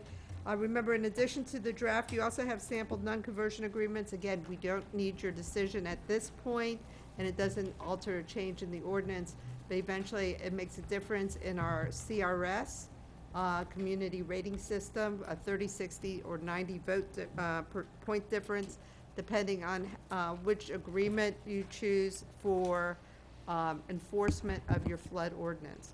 So two ordinances here, one's flood, one's building. The building is ancillary to the flood on this one. And the changes are identified in the green sheet. What are you looking for, a motion on I'm both? asking for a motion on the floor to authorize me to schedule these for public hearings. So moved. Second. Okay, there's been a motion and a second. Further discussion? Roll call, please. Councilwoman Caramba. Aye. Councilwoman Carr. Aye. Mayor Simmons. Aye. Councilman O'Flynn. Aye. Councilman Gibson. Aye. Councilman Forbes. Aye. Okay, great. Audrey, you good? I'm good. All right, thank you very much. Great job. Public comment. We now have another opportunity for public comment. on any old thing, just miscellaneous, catch-all. Red Sox, Patriots, Yankees, whatever you might want to talk about. All right. How you doing? Welcome, Kathy. Yeah. No. Hi, for the record, Kathy McGrath. No, I just want to say a thank you to City Council. Darren Turk with NBC Affiliated had a nice article last week on the fact that you people, in your wise decision, budgeted more money than you needed for the Irma cleanup. So, of course, fortunately, you know, it's always to have too much than not enough. So thank goodness you didn't have to use it all. I know it's going to go back into important projects. And the only other thing I want to bring up is being on the Special Events Committee, you know, we have eliminated Riverfest, which has been picked up with the Downtown Alliance. And we have abided and cut way back, just like you asked us to. And the chair for the holiday in the park expressed concern at our recent meeting because let's face it, that'll be in the next budget. And we're not going to ask for any more money, but I'd like to put, I may not be here for some of the budget hearings. Put in the back of your mind, just please keep what's there, because we'll do a good job with what you gave us before. So, and the only other thing is it's time to remind you again about donating blood, the gift of life. They need it so desperately. I think most of you know, for 9 years now, I've been a platelet donor. You can donate platelets every 2 weeks. Your platelets are replenished within 72 hours because they desperately need them for trauma, transplant, and chemo patients. And they need them so badly they don't even do plasma anymore for me. They keep me there 2 hours, and I must have tons of platelets. But anyway, if you have the time, just 15 minutes to donate blood. That's the only thing I have to say. Thanks. Wonderful. Thank you very much. Other members of the public that would like to speak? John West. Fred, how are your platelets doing? You doing all right? They're good. All right, dynamite. You all got blood? I'm just giving you a little time Have here. you got Chief. blood? How you doing? Welcome. John West, Mayor and Council. You spoke about San Carlos Estates when you were talking about the SRO. Actually, I think you meant San Carlos Park. Students from San Carlos Park. San Carlos Park, yes, indeed. Okay. The other thing is that, Audrey? Yes, sir. You got 2 green sheets, 187. One is Peter's and one is yours. So why don't we continue? We'll work through that, John, with your. The other thing is the comments, soccer please. Thank field. you. The other thing is the soccer fields. I don't know why we in the city, there's land available. Can't we make that temporarily available, some of that land, for soccer fields? I think we're spoiling the league by wanting things perfect. They just want to play soccer. So why don't we select a place, cut the grass, mark it out, stick some goalposts there and let them play? That's what I want to say. Wonderful. Thank you very much, and good to see you today. Thank you. Anybody else from the public that would like to speak? Public comment, going, gone. Okay. We are going to move on to the city attorney's report. No, I think I'm done. Okay, just double checking here. Yeah, I got the permission already. We're good with everything. Okay, city manager's report. Good afternoon. The only thing I have before you is just the review and final confirmation of the strategic priorities. We'll be utilizing these in the prepared budget that we bring forward, and additionally, all of our green sheets will now indicate these strategic priorities. We have the baseline 1 through 8, and then we've put the bullet points that were discussed during the workshop in the attachment. If there's any questions or comments, we're here to take those on. Otherwise, that would conclude.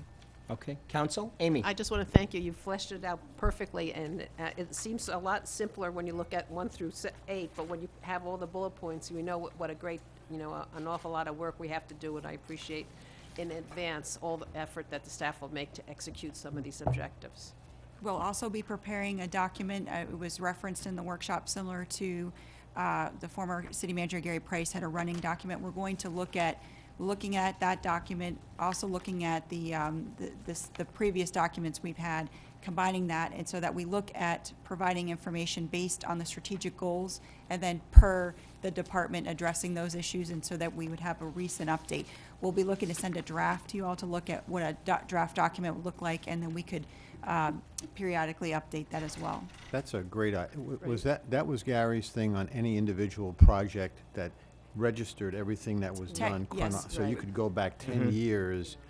That It's was over, fabulous. it's a very large document. Right. So, and then what was given is Per the project. per Per project, project. and then the updates were given each month to you. Right. Just the overall, each month, I think the previous councils would receive the actual table of contents, Right. and then an update of what occurred that month, but you could go back into Oh, previous that's a months. big deal. What a great, yeah. Great. But we'll be forwarding a draft, it's to see how council with, and then you could provide comments on that, and that would be something we'd look to update monthly. Yeah.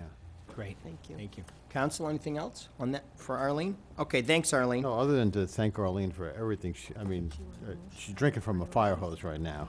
I mean, all the stuff's coming at her all at once, and she's doing a fabulous job, so thank you.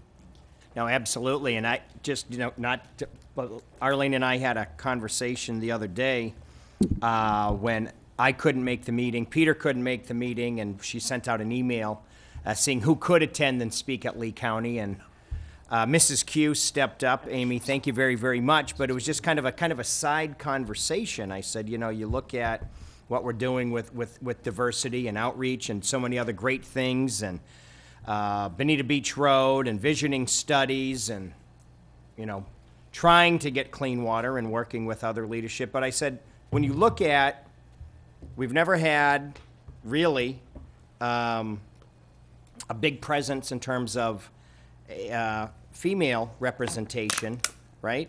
In terms of an acting city manager. And I hate, not in the forefront, so to speak, and I know certainly no disrespect to Janet and Martha. They were on the front lines in a lot of ways, but how proud I was, just on a side note, honestly, to be able to have the option. A lot of councils don't have options, or boards don't have options to have female leadership. So rather than go off on a tangent, I just very, very proud of what everybody is doing in that vein in so many different areas. So thank you very much. Okay, mayor and council member reports. Amy, we'll start with you. I think I'm done. You're done, Didn't I okay. have enough? Yeah, you're good. Yeah, okay. Absolutely, thank you. Laura? I'm good too. Okay, I'm gonna go last. Peter? Let me take a second to address the quadrant, because it came up in a different context this morning, and give some context. And I know Arlene and Matt will follow up.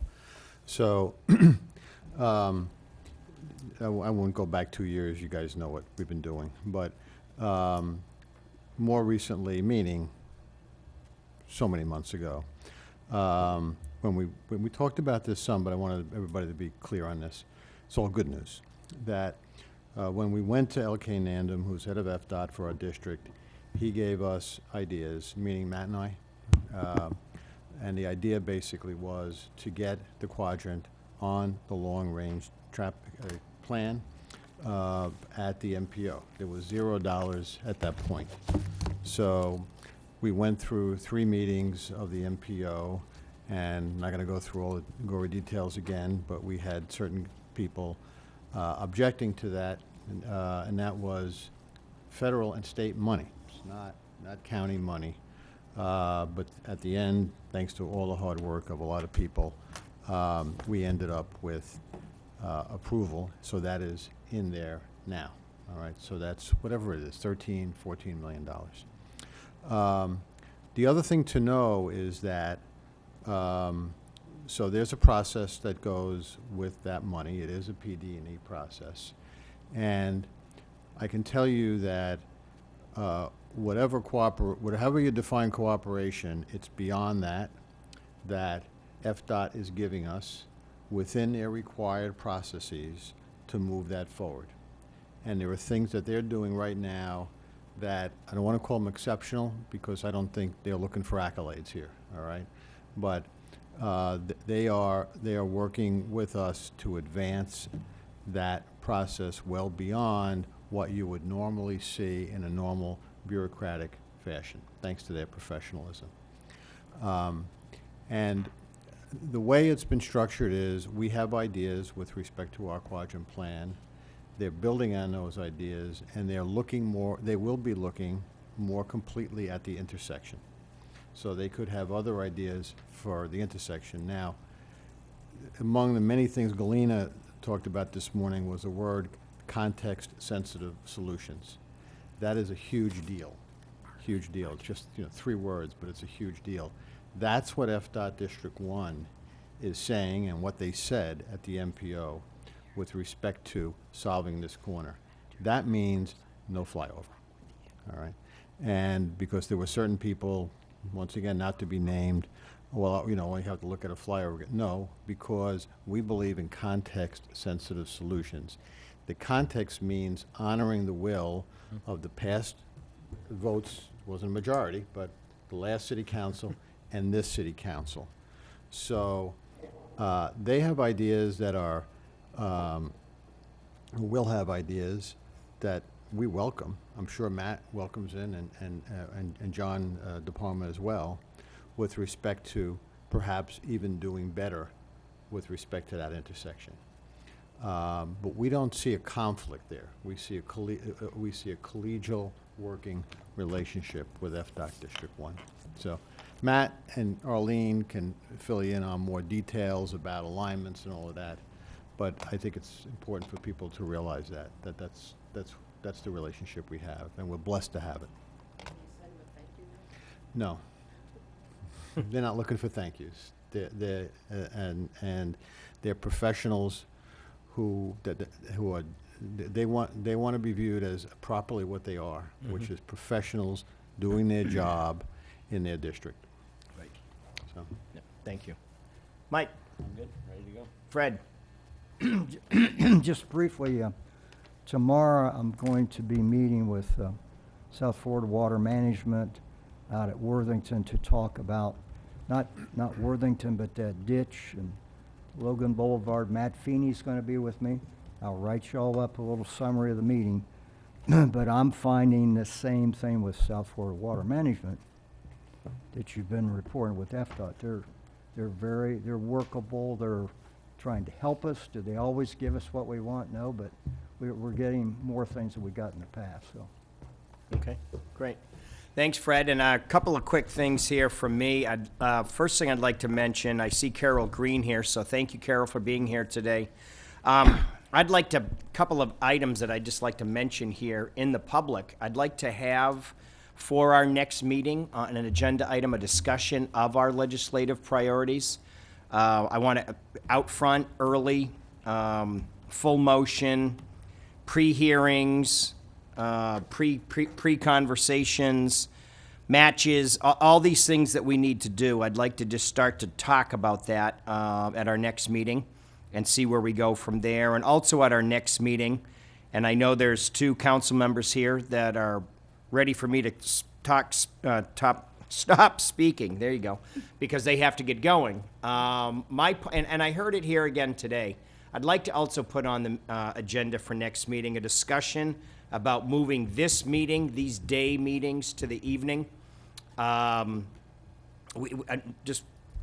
really like to do that, not even for the board members that sit here, the 2 that need to leave, 1 that's late for leaving, but for more importantly, the residents, the input from our community that an evening meeting would allow, that a daytime format just is not complimentary for. In fact, the 7 of us up here knew what we were getting into when we ran, so literally it's not about us up here.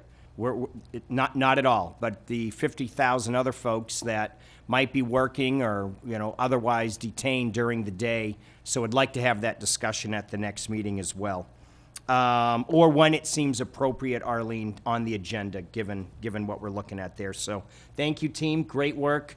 And those are my comments for now. So we're going to move on to the approval of the minutes. So moved. Okay. Second. There's been a motion and a second for the approval of minutes. Any further discussion on that? Roll call, please. Councilwoman Carr? Aye. Mayor Simmons? Aye. Councilman O'Flynn? Aye. Councilman Gibson? Aye. Councilman Forbes? Aye. Councilwoman Carumba? Great. Thank you very much. Public comment. Members of the public that would like to speak, please come forward. John West. Yes, John West. I'm sorry if some of you have to go, but this is very important. I sent you an email about 10 days ago about a mining zoning application in Lee County. This is a zoning application DCI 2016-00025. This mine is 1,800 acres, and it's in the DRGR. And not only is it in the DRGR, but it touches the Flint Penn Strand, through which our water supply runs. And I suggested in my email that we have representation at the hearing next week, because if we don't, we can't make public comment when the hearing comes up before the commissioners. The fact that there is going to be 2,000 trips a day from that mine is a heck of a lot of pollution going to hit the Flint Penn Strand, not only from the air coming down, but also from the pit itself. And, you know, I'm not an expert, but it seems to me common sense that we should protect our quality and quantity of water here in Bonita, and that we should, if possible, have. I'm going to be there, but I'm not an expert. I can only say what I think. They won't believe me, but we need to have somebody there that really knows what they're talking about. That's my suggestion. Thank you. Wonderful. Thank you, John. Other members of the public that would like to speak? Okay, seeing none, motion to adjourn? Adjourn. We are adjourned. Thank you, everybody.